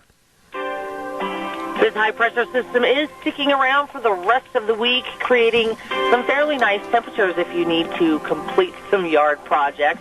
Here's a look at your weather forecast for today. We are expecting sunny skies. Calm wind be coming out of the west at about 5 miles an hour by this afternoon. High of 60 is what we're looking at. Tonight, partly cloudy skies. Winds switching to the west-northwest early in the evening, about 6 miles an hour. Expecting a low of 31 by Wednesday. Mostly sunny skies. high of 59. Wednesday night, mostly clear with a low of 30. And as we take a sneak peek for the rest of the weekend on into the weekend, looks like sunny skies. Highs are going to be in the upper 50s to low 60s, and lows right around 30. That's a look at your weather forecast for Zebeth Duran. Gina, thank you. You know, it doesn't sound too shabby when you start saying November and highs in the 60s. I love it.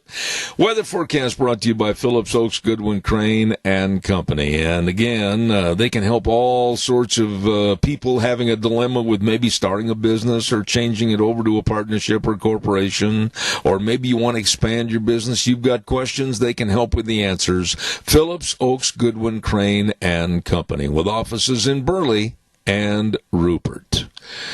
Calls are welcome and appreciated. 436-2244, 1-866-927-4587. Please give me a call in the time that we have remaining. I noticed that follow-up story from yesterday. We mentioned that Austin, Texas, not going to put up with this homeless mess anymore. And they're going in and cleaning and throwing away. Something I probably should do in this office. But the homeless people down there, many, or most of which do not have to be that way, should not be living that way, and using it as a way to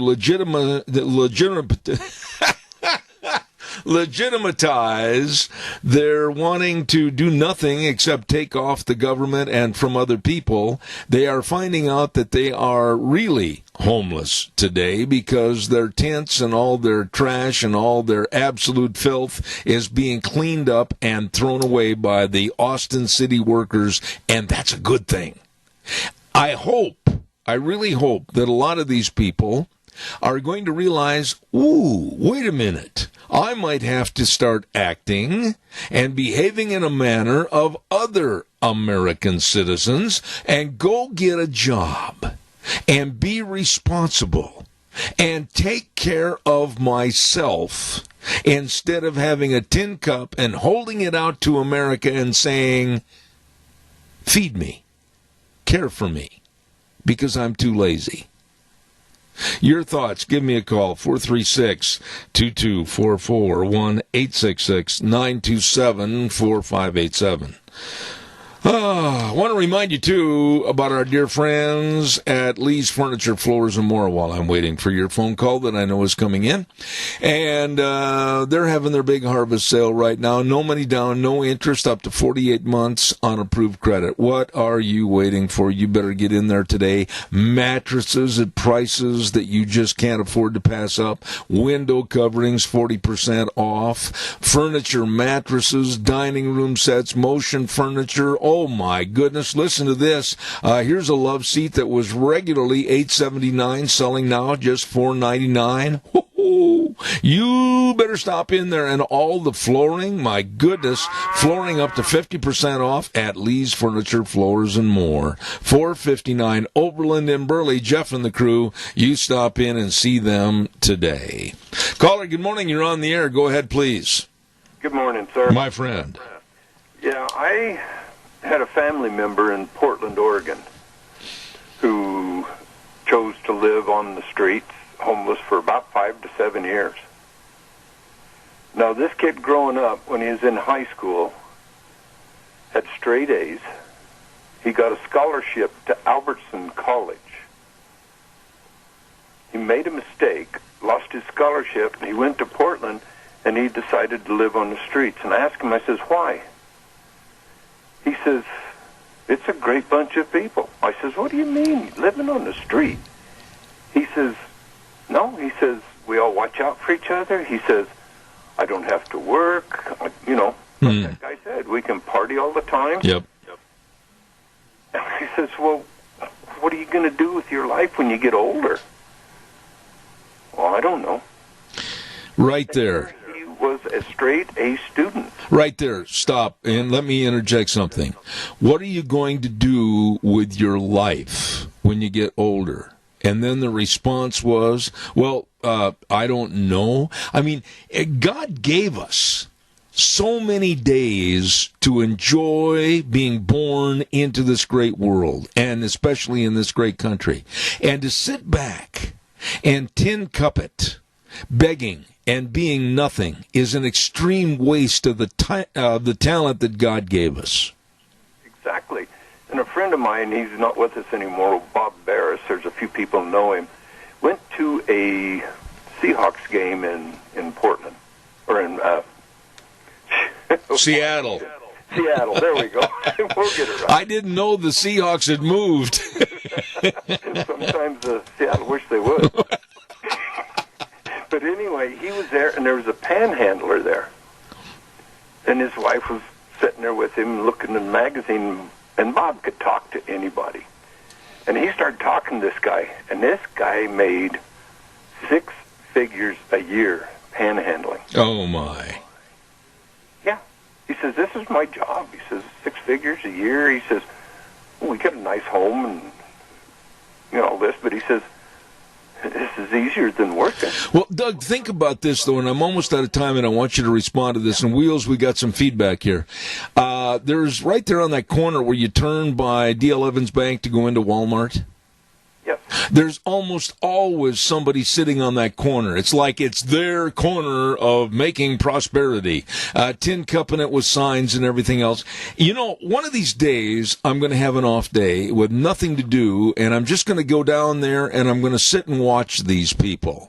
I'm going to sit and watch until they have to get up and go somewhere and or leave the corner. I'm going to follow them and see where they go, what kind of an automobile they get into, and find out where they're headed, because you know what? I would say that 95% of the time they probably have a better vehicle than most people, and they're headed out of the area either to live in a home or go to a hotel room. Exactly. I told my wife, I says, and I agree with you there, that they probably do. But I told my wife, I says, when I retire, I'm going to go sit at that corner, and my sign's going to say, I don't need anything, I'm retired, have a great day. God bless you, man. I appreciate your call, Doug, as always. Thank you very, very much. All right, my friend. We got to get out of here, and I tell you, those people, and I mean this, and if I offend somebody, that's your problem, not mine. Those that sit on these corners, oh, please, I can't find work, or I need money, or I need fuel, etc. Just get up your big, fat butt and go to work. There are people begging for people to work. I have no sympathy. We'll be back in 7 minutes. Oh, my goodness sakes. Good morning, and here we go on a Tuesday into the third hour. Up at the Ranch, brought to you by our major sponsor, your Magic Valley Les Schwab Tire Centers, all 7 locations serving you. Stop in and see them today, along with other great advertisers like Burley Physical Therapy and Rehabilitation at 1263 Bennett Avenue, Suite 2 in Burley, helping you get back to being you. And our friends at Greystone Crossing Independent Senior Living at 1221 21st Street in Hayburn. Seniors living the good life with friends. We're going to go to our next segment, our very, very favorite segment, in just a moment. But first and foremost, I want to remind you about Lennox and the iComfort Wi-Fi thermostat that absolutely has remote control access, so you can adjust your home's temperature from anywhere, any place. Boy, you better check it out today. Ramsey Heating and Electric and Lennox offering up to $1,600 in rebates on a new system. Call them today. Ramsey Heating and Electric at 678-0459. Well, right now, we're going to talk to a gentleman that was explaining showering habits over in the country of Africa. Good morning. Oh, my goodness. How are you, my friend? Sunshine out there. It's looking nice. A couple of weeks ago, we were really hit with some cold temperatures. Oh, yeah. I drove out here on slick, snow-covered roads. I remember that, and we were really concerned about an early fall and not having any Indian summer. Oh, my goodness sakes. It's nice. I mean, with 55 to 60-degree weather, and we're looking at over 60 today and maybe through the weekend. I love it. I do, too. I do. What's going on in your historical world? Today, when you think about lost mines, For example, the Lost Dutchman mine. Yep, that comes to mind first and foremost. Almost every time you hear about the curses of these mines, that people go looking for them, they end up dead or disappearing, or just plain, you never hear from them again. Yeah. So, geographically, we're going to talk about the curse of the Lost Creek Mine, which is, if you go look on a map at Vancouver, British Columbia. Not too far to the east of Vancouver is an area called the Pitt River area, which leads into a place called Pitt Lake. Anyway, so geographically, that's where we're at. So, you know, legend has it that only one of Indian blood will ever find the Pitt River gold.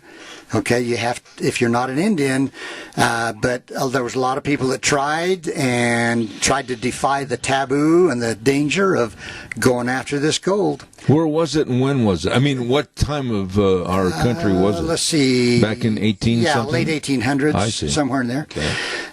So I want to picture this. Okay, there's an old man. He's climbing up onto the gallows slowly. On the gallows? Yeah, we're going right straight to the gallows. Holy smokes. Don't say it like that with such an affirmative statement. His white hair is kind of messed up by the little light morning breeze.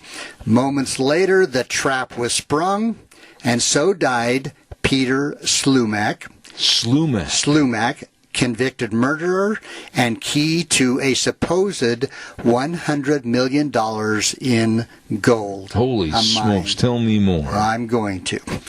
Stories told of this fortune include nuggets the size of walnuts, a suspected 12 murderers, 1 hanging, and 23 known disappearances.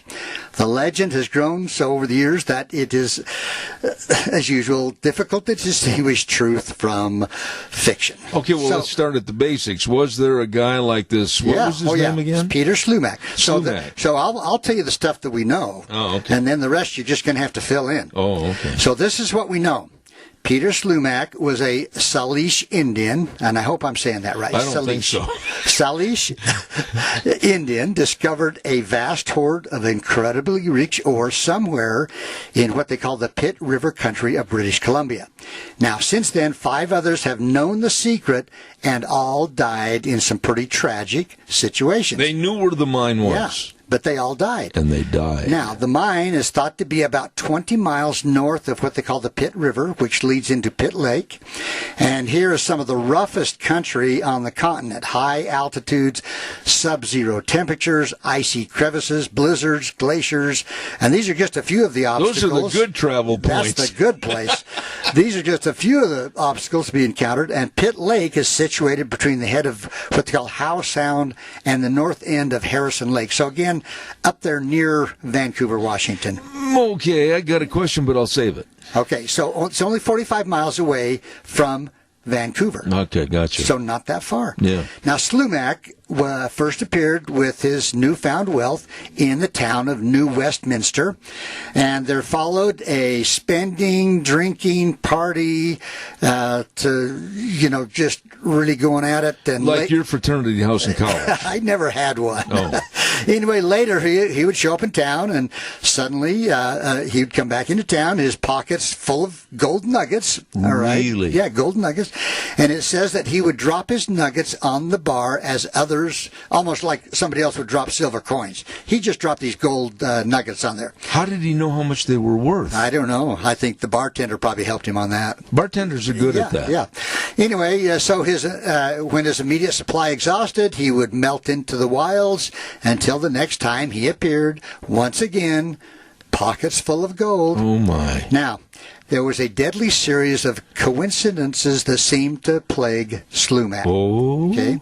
Every time he trekked into the bush, a local woman, usually an Indian woman, would disappear, never to be seen again alive. Okay? The plot is going to get thicker. You're making my hair stand up on the back of my neck. So it was Indian custom to take an Indian woman on journeys into the bush to do the domestic chores, and by making promises of unlimited riches, Slumac didn't have any difficulty recruiting, quote, wives.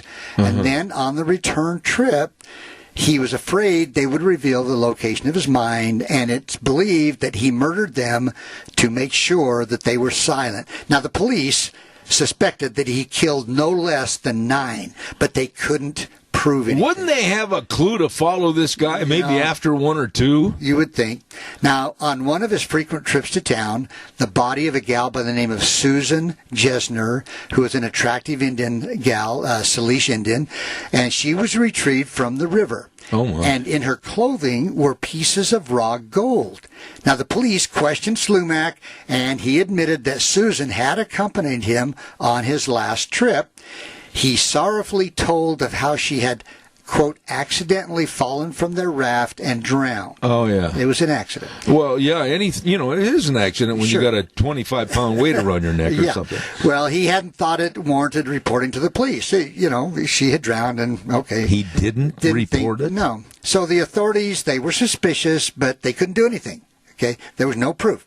Well, on his last trip to town, another body was taken from the river, and from the back of the body, identified as Molly Tinnan, there was a knife in her back. Now, popular opinion held that the knife was Slumac's and that he was tried and executed for this murder. Oh, he was executed for that one. Yeah. But somehow the facts kind of lie buried in history a little bit. Slumac managed to get out of this embarrassing situation. It was shortly afterward that the law caught up with him for the killing of a French-Canadian by the name of Louis B. So he didn't get hung because of his wife. He got hung because he killed a French Canadian named Louis B. Now let me tell you about him. Who's he? Okay, I'm going to tell you. According to files of the Victoria Daily Colonist, the newspaper, the shooting occurred this way. So B and some Indians were fishing for trout near the Pitt River on the afternoon of September 8th, 1890. Slumac kind of came out from the brush, and he approached the party of these guys that are just fishing. And B, this Louis B, he went forward to meet him. And he said, quote, "Who are you going to kill today?" Kind of in a smart alecky kind of... So he knew Slumac. Yeah, they knew each other. Well, this didn't sit too good with Slumac, and anyway, so Slumac suspected that B was after more than trout, he claimed, and was B so near the side of the mine that Slumac decided he just pulled out a gun and shot him, killed him. No, wasn't he with somebody else? Yeah, there were some other Indians. And they stood there? Yeah, but he got arrested on this, and this is why he got hung, because of killing B. So for a man of Slumac's character, it would have been obvious and instant that this motive would seem to be more plausible, that he was thinking that B was getting close to his fine. Let me ask you a question there. There were other witnesses to that murder. Right. But did they run away? They didn't try to arrest him or take him into custody? No, he was arrested. Yeah, but somebody must have turned him in then. Right, exactly. Okay. Yeah.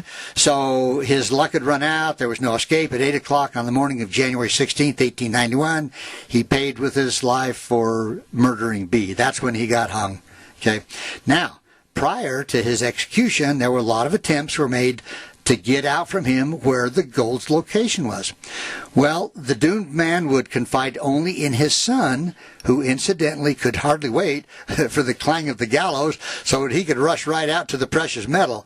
So Slumac's son wasn't exactly real sad to see his dad. No, see, right there the story kind of takes an interesting turn because we didn't even know that he was really married, per se, and had a family. Right. So evidently there were some kids hanging around. So somewhere. That's a good way to put it. Yeah. So hanging around. Young Slumac made a few successful trips into the gold. Then he took on a partner. So he knew where it was. Yeah, he found it. Well, he took on this partner, and this proved to be fatal. The two headed into the bush. 3 days later, the partner returned with all kinds of nuggets. Young Slumac was never seen again. Okay? He's gone. He's dead somewhere. You really are, you're creating a web of secrecy here. Now, 2 Americans heard the tale and decided to follow this partner. Oh, look out. Okay? And they succeeded in doing so. Then they shot him. Wait a minute, I got to... Okay, now Slow down, Turner.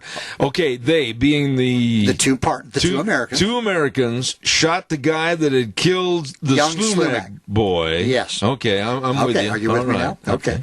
Now, a whole bunch of them. So they are supposed to have buried his body, an axe, a mining hammer, and a pan of nuggets under the tent rock of where he was staying. Now, it's recorded in old newspapers that in 1903, an Alaskan prospector named John Jackson emerged from the Pitt River country with $10,000 worth of pure gold. Pure gold. Now, he also had a partner, but what happened to his partner cannot be figured out. Another partner met his demise. Somewhere. Holy maybe smoke. he just went home. A note of caution to all people that want to form a partnership. Yeah. Ain't going to work.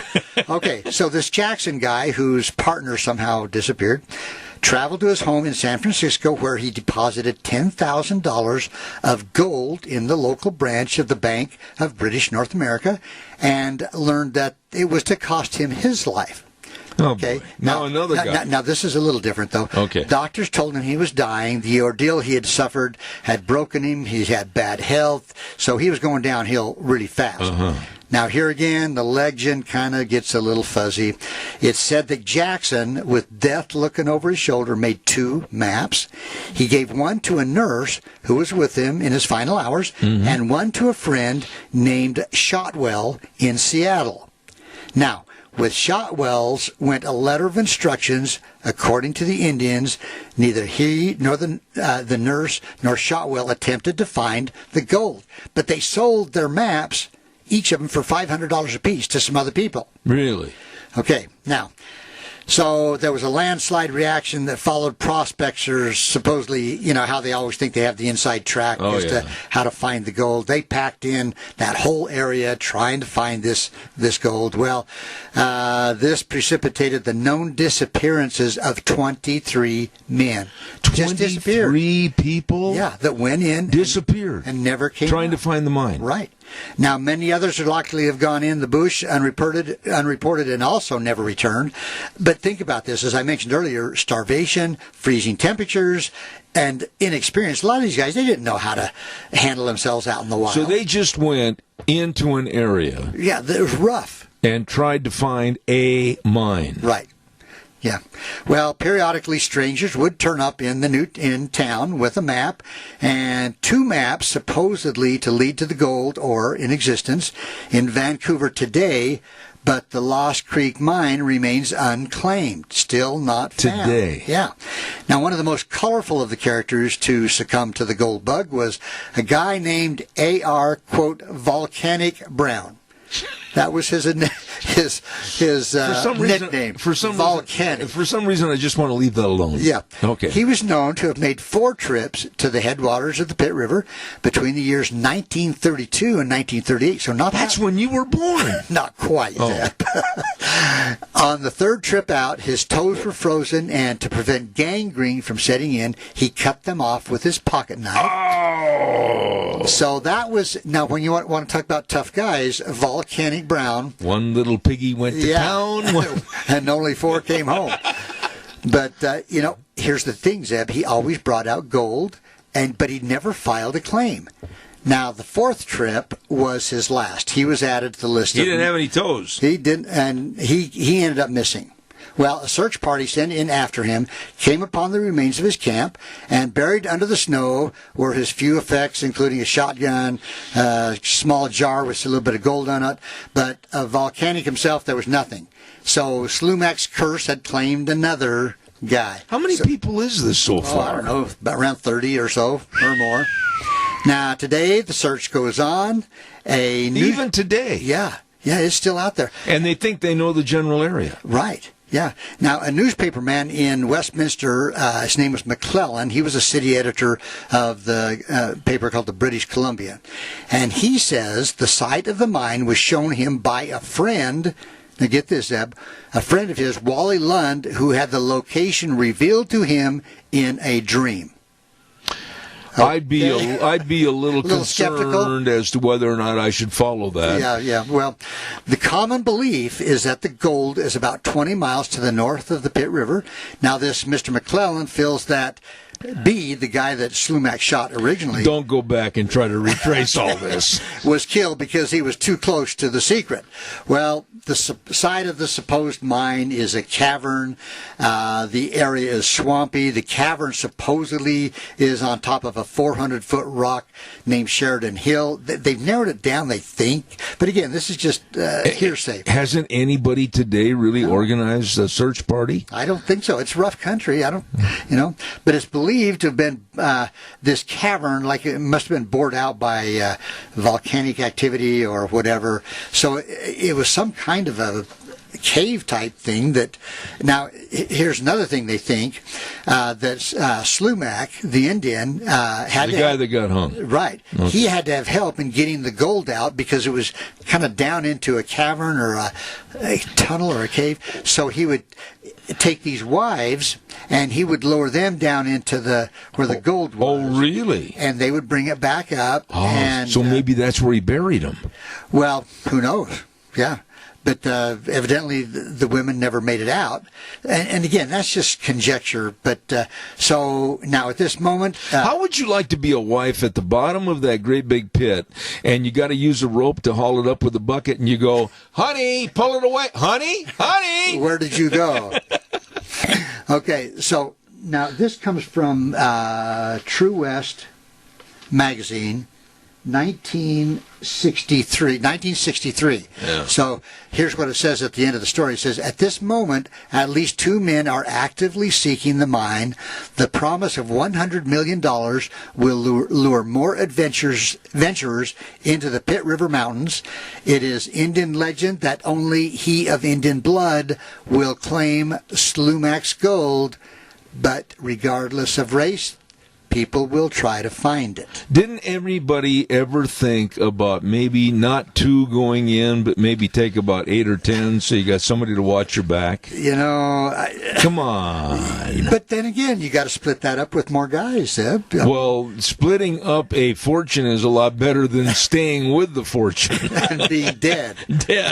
That's unbelievable. And today they still can't find it. No. I mean, this has been 1963, so 50-some years ago. So you would think with all the technology today and all the GPS and all that kind of stuff that they could kind of pinpoint where this is. But a month or so ago, I told a story about a mine that when they went back, avalanche had covered it over. Yeah, I remember that one. So, with these mountains, I mean, landslides, avalanches, to where it may never be found. That, to me, makes more sense. That with all the people that have gone in there, and maybe, like I said, the 23 that went in and never came out, maybe some of them found it but never made it out. Oh, my goodness. So, right here in our United States. Well, no, British Columbia. Well, British Columbia. Well, it's a neighbor. It is a good neighbor, yes. Yeah. So that's the story. I bet you there's a lot more stories like that. I bought got a magazine that's full of lost treasure stories. Really? And I will slowly bring those out every once in a while. And then like the old pirate ships, and they all the doubloons and everything in the bottom of the ocean. Yeah, that's fascinating. See, what are those 2 islands off Texas? The 2 islands, can't recall, but they have found buried treasure from ships that sunk and somehow got washed up onto those islands. I can't remember the name of those islands. All of a sudden, my goodness, my mind's gone. I know the islands you're referring to, yeah. But really, when you talk about history, and we mentioned this, and I've got about a minute left here, history is so... What do I want to say? What's a good word? Because we're taking it as fact when really it's still vague. It's very vague. Yeah. Very vague. I mean, to say, okay, it's over there near the Pitt River. Yeah. I mean, that's quite a big area.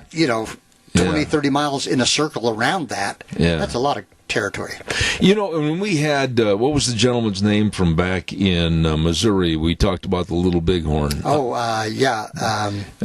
No, that hurts too because we had that all memorized. We got to think about considering going back there next summer and doing the program from the battlefield. Oh, yeah. That would be That's something that our audience needs to know that we're considering. Lance Durrell. Durrell, yes. And we were thinking about going back there. He's going to help set us up and doing a program called into the station from the little Bighorn battlefield. Right, and hopefully interviewing some of those people, their ancestors. The descendants. Right, exactly. Yeah. The chiefs and all that, yeah. That'd be wonderful. Absolutely.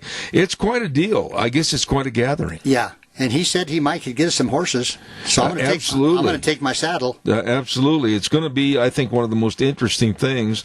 I'm looking forward to it. Oh yeah, I think it's going to be great. Yeah, and we'll get a phone line and we'll plug in and do the program from right there. That'll be wonderful. Absolutely. Yeah. You did it again, Dr. History, and by the way, he's leaving right now to go to Vancouver, and he's got a shovel in his back, and he's ready to go.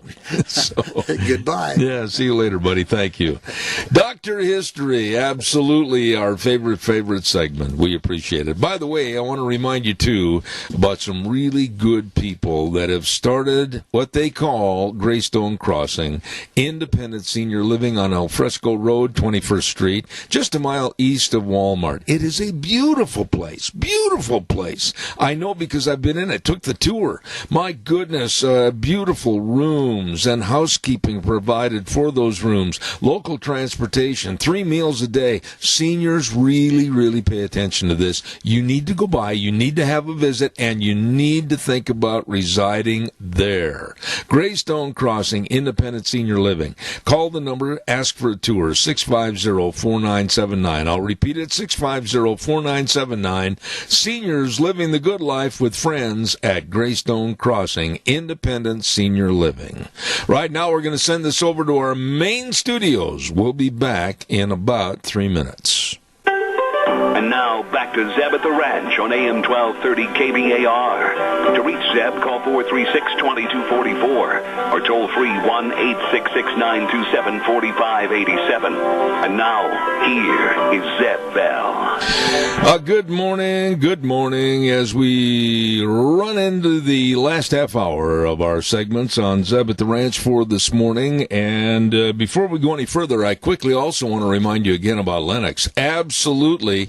Our friends at Ramsey Heating and Electric and Lennox, and they are offering, with the iComfort Wi-Fi thermostat from Lennox, a remote control access so you can adjust your home's temperature from anywhere, any place. Find out more. Absolutely. Ramsey Heating and Electric and Lennox offering up to $1,600 in rebates on a new system. Keep yourself comfy. Call Ramsey Heating and Electric today at 678-0459.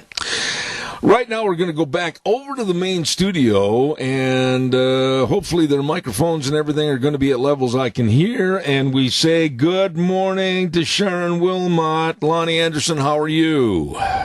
It's Lonnie Hardy. But Lonnie Hardy. Why did I say Anderson? I have no idea. Pardon me. I'm so sorry. It's so amazing, and it is in fact true. But this is Lon Hardy, yes. Yeah, and he does have blonde hair like she did. But I mean, sort of. Well, I wasn't even in reference to the old WKRP in Cincinnati star. Good for you, Zeb. But God bless you both for being. It goes without saying. I'm either going to forget Sharon's last name or I'm going to mess up your name. So let's just go on. Hey, listen, today, more than ever before, I think people have got to be really concerned about their money, their financial status, what's good, what's invaluable, what's really valuable, what to do, how to do things.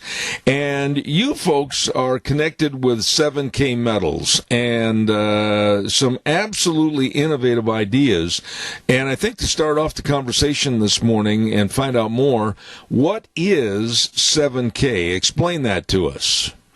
Well, 7K Metals is a company that was the brainchild of a gentleman named Richard Hansen.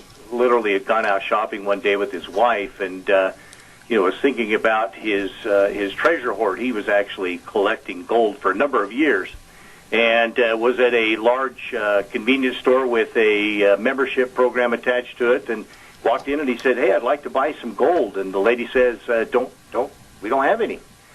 For the next 20 years, he and some of his friends got together. They started putting some things together. They wanted to make it available, make it, meaning precious metals, gold and silver, available to the common person. And so what this is a membership program that allows the common person to purchase gold and silver at a wonderful wholesale price. Pretty simple. Okay, I'm going to ask Wheels to turn both microphones up a little bit and also the feed to me so I don't miss anything. Wheels, take care of that. Is it not easy for someone to buy precious metals? Is this something that is becoming easier through this kind of a organization, 7K? Explain that a little bit. Through 7K, yes, it is. But some other companies that are out there available, you have to buy minimums of like $5,000 at a time. And for most of us, that's not within reach. But with 7K metals, if you only have $20 and you want to buy 1 ounce of silver, you can. Other companies make you buy minimums of thousands. You know, one of the other things, too, Zeb, we do have a local community business right here in Burley that does provide a wonderful service. The great difference and the great benefit of using 7K metals is you don't have to go to the store. You can do a lot of this purchasing straight from your home using your computer, the internet, and so on.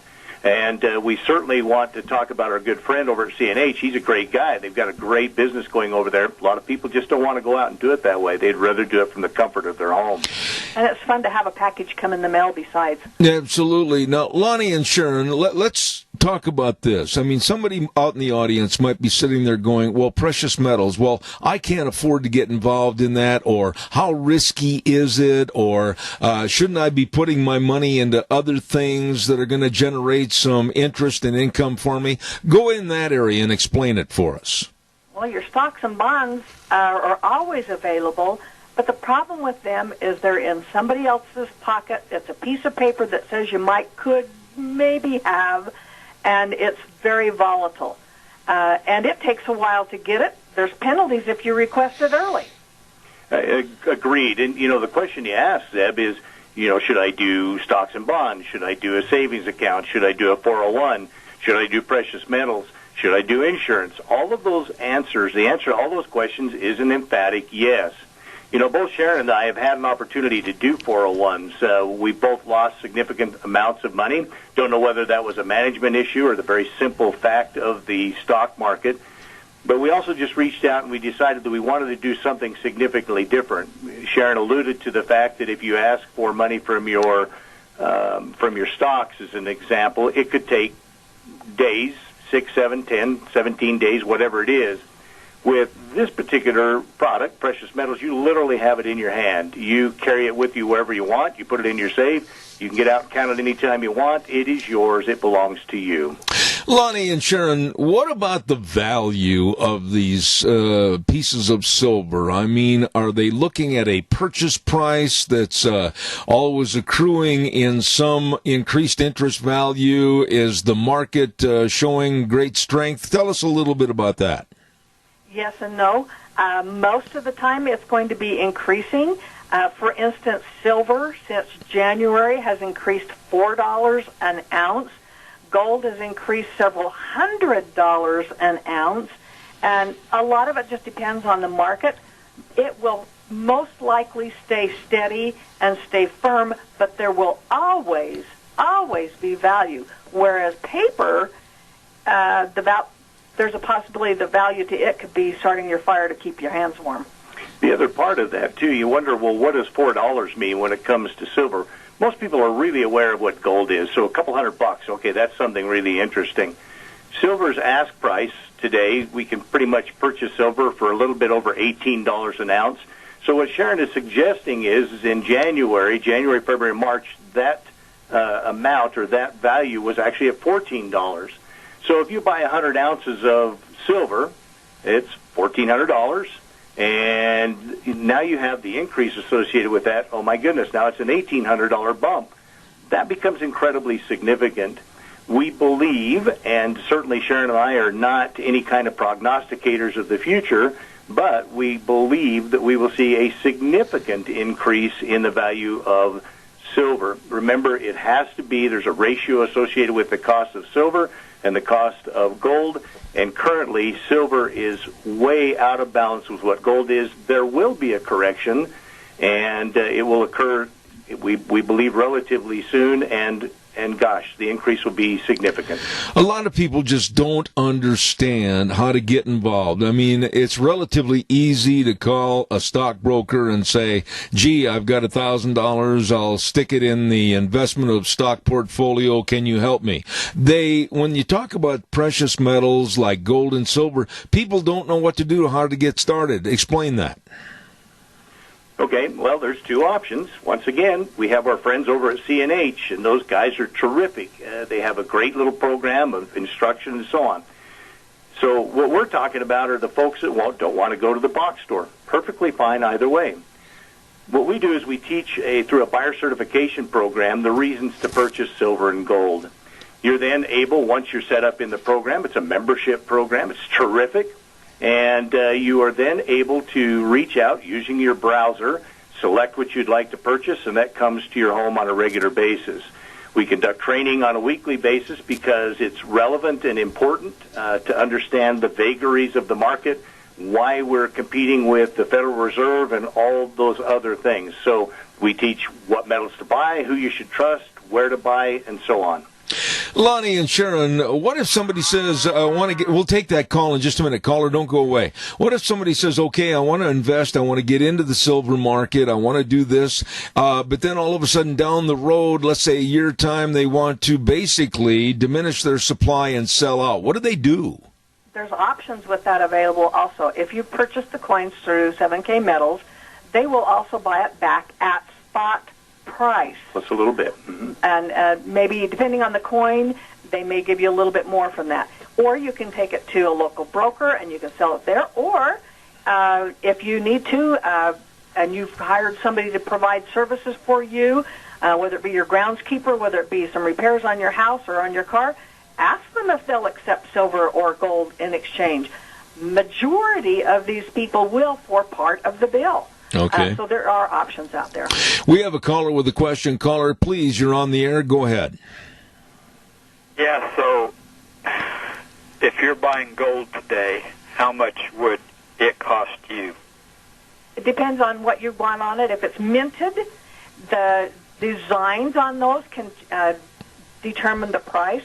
But spot price for gold is a little over $1,500. Right now, if you've got raw gold, spot price is around $1,500.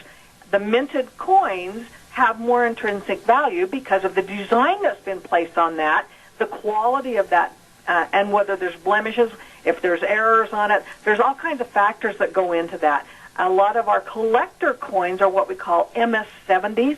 That is the best primo coin in that particular mintage that you can purchase.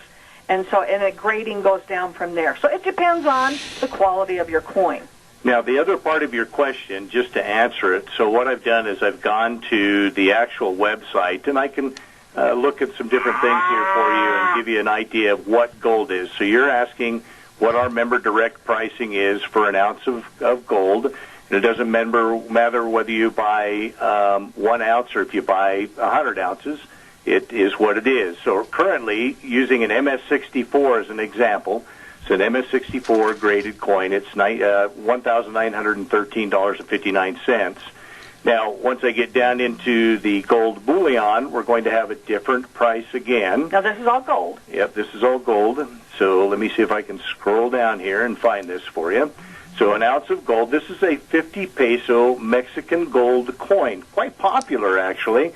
It is $1,790.66. Of course, again, that's your member direct pricing. The American Buffalo coin, now that is an extraordinarily popular coin, gold, 1 ounce.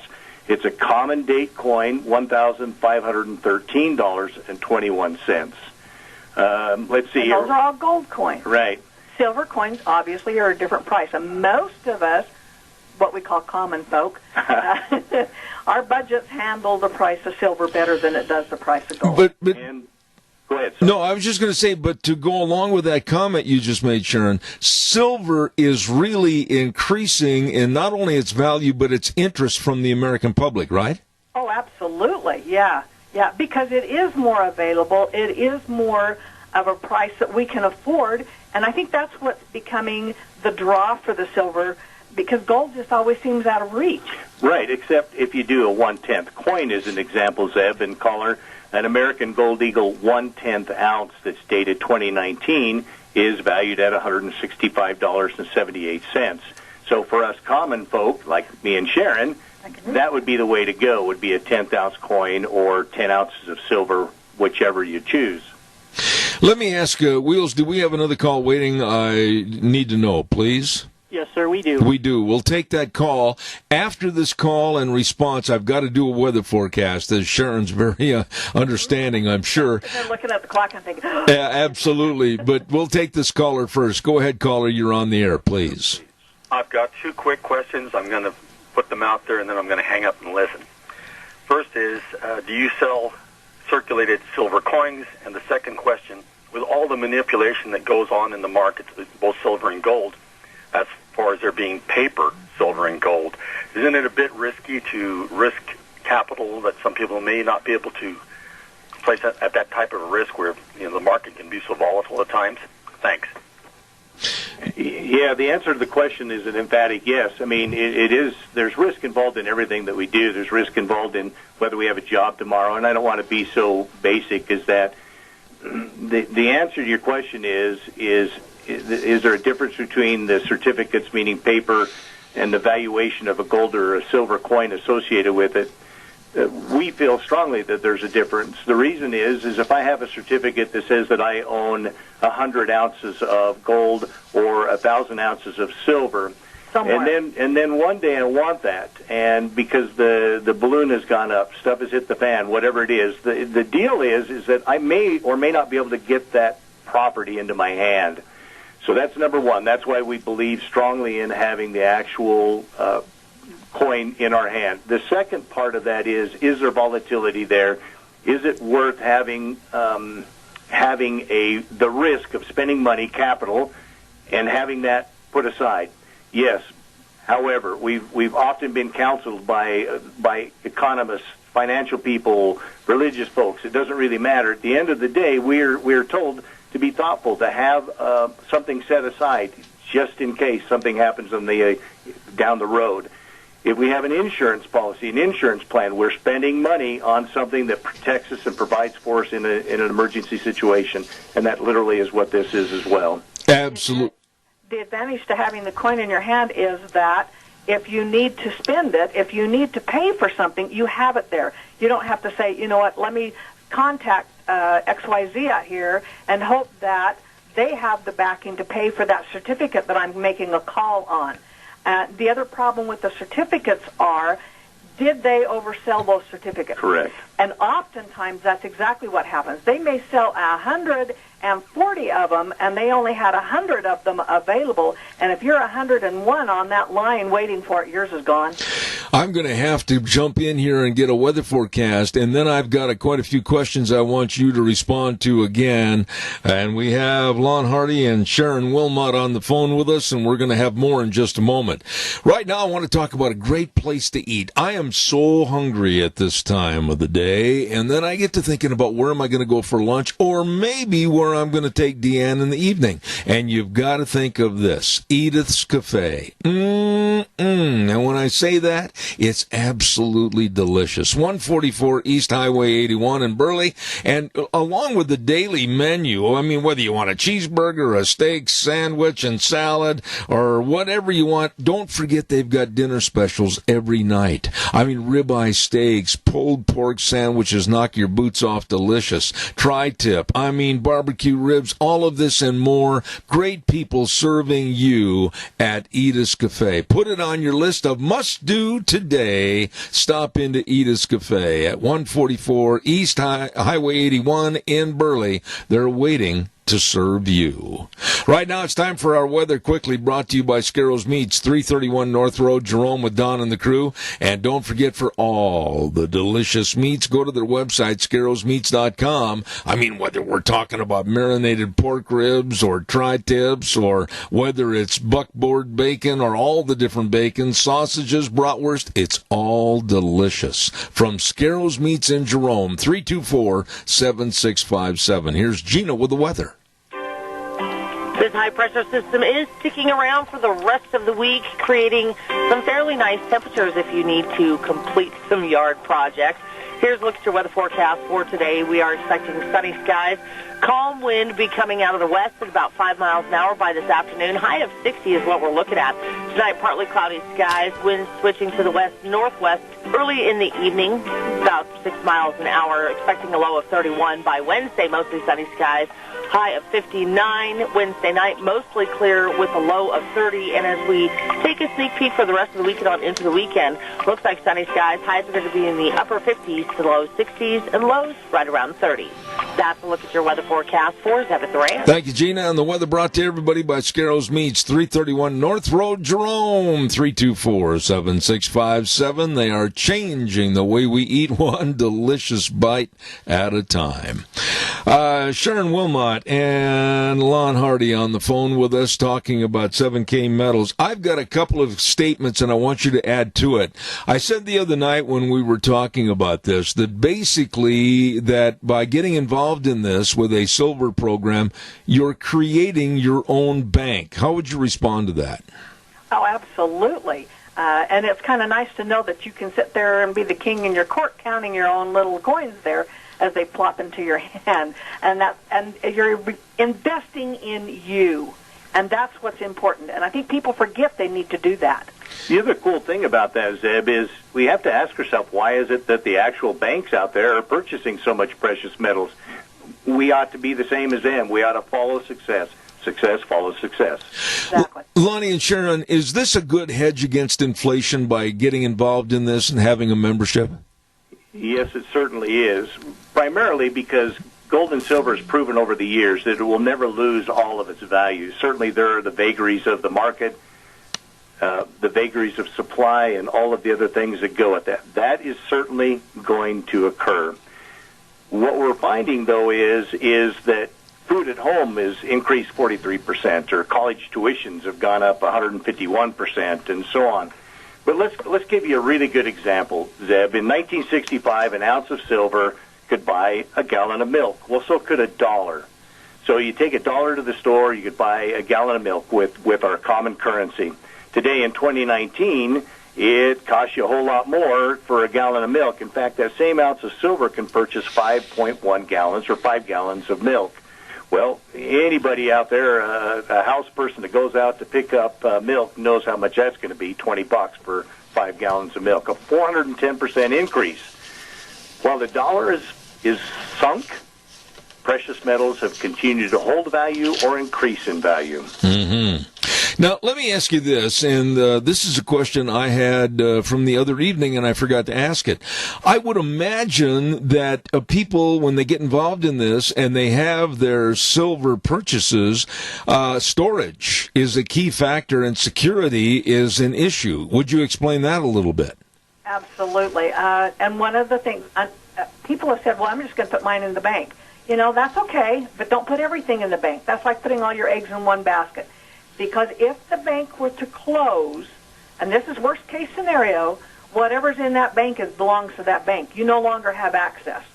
So you need to have other places where you can store them, whether it be a gun safe, whether it be a hole in the ground, whether it be under the old favorite apple tree, or 20 paces from the house going to the west, 2 paces to the east, and 5 paces to the north, wherever you want to put it, that you need to have that place to store those coins.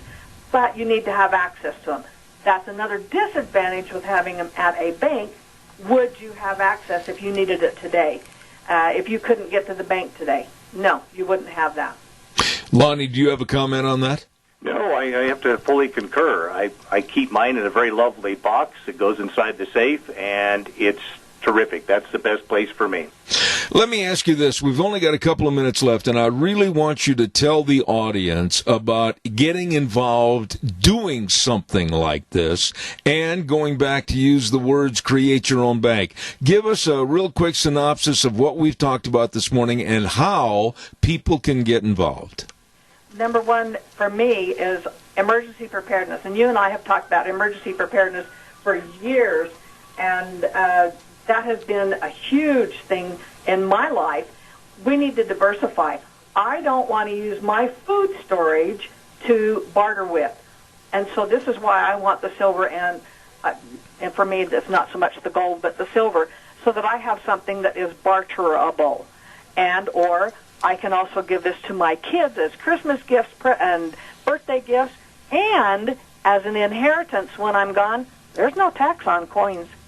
Absolutely. Lonnie, final thoughts. Yes, sir. I kind of feel that Sharon and I's motivations are just a tad different. I lost some money in the 401, and I was rather astounded by that fact. I thought that I was going to be covered and ready to go for when I actually retire in a few years, and I had to change that. So I moved everything that I was doing from that particular asset into silver and gold, and I have not looked back. Silver primarily.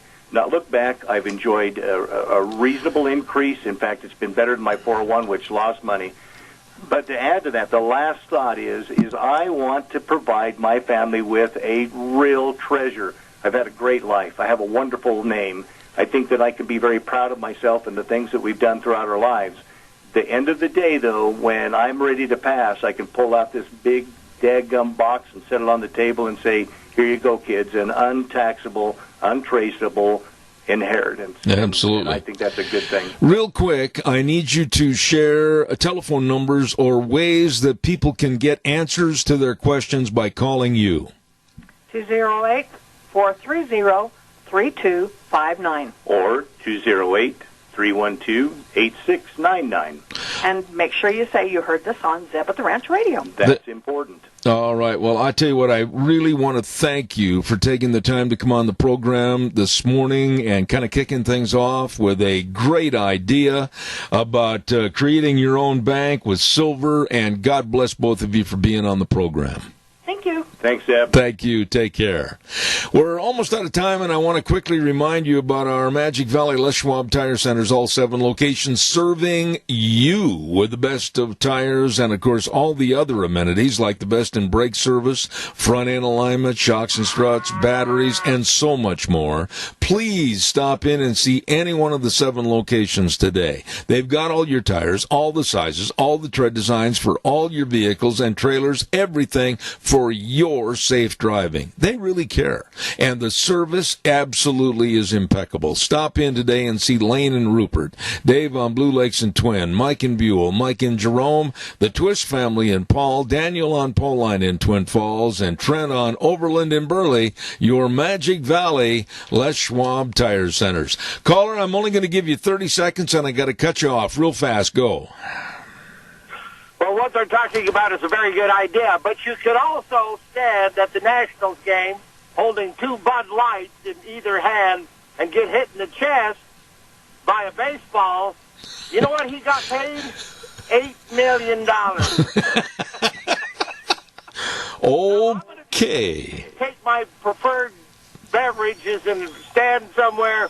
You think if I go around to all the games, borrow money to do so, and hope to hell I get hit in the chest holding 2 cans of beer, that it may never happen. I may end up broke. Randy, God bless you, man. I knew you'd have a twist to it. Thank you so much, my friend. I got to run. We're late. Zeb at the Ranch, where we always wrap up the program by saying the way things were or the way things ought to be. And the 4 big words that we really adhere to: in God we trust. See you tomorrow morning at 8:06.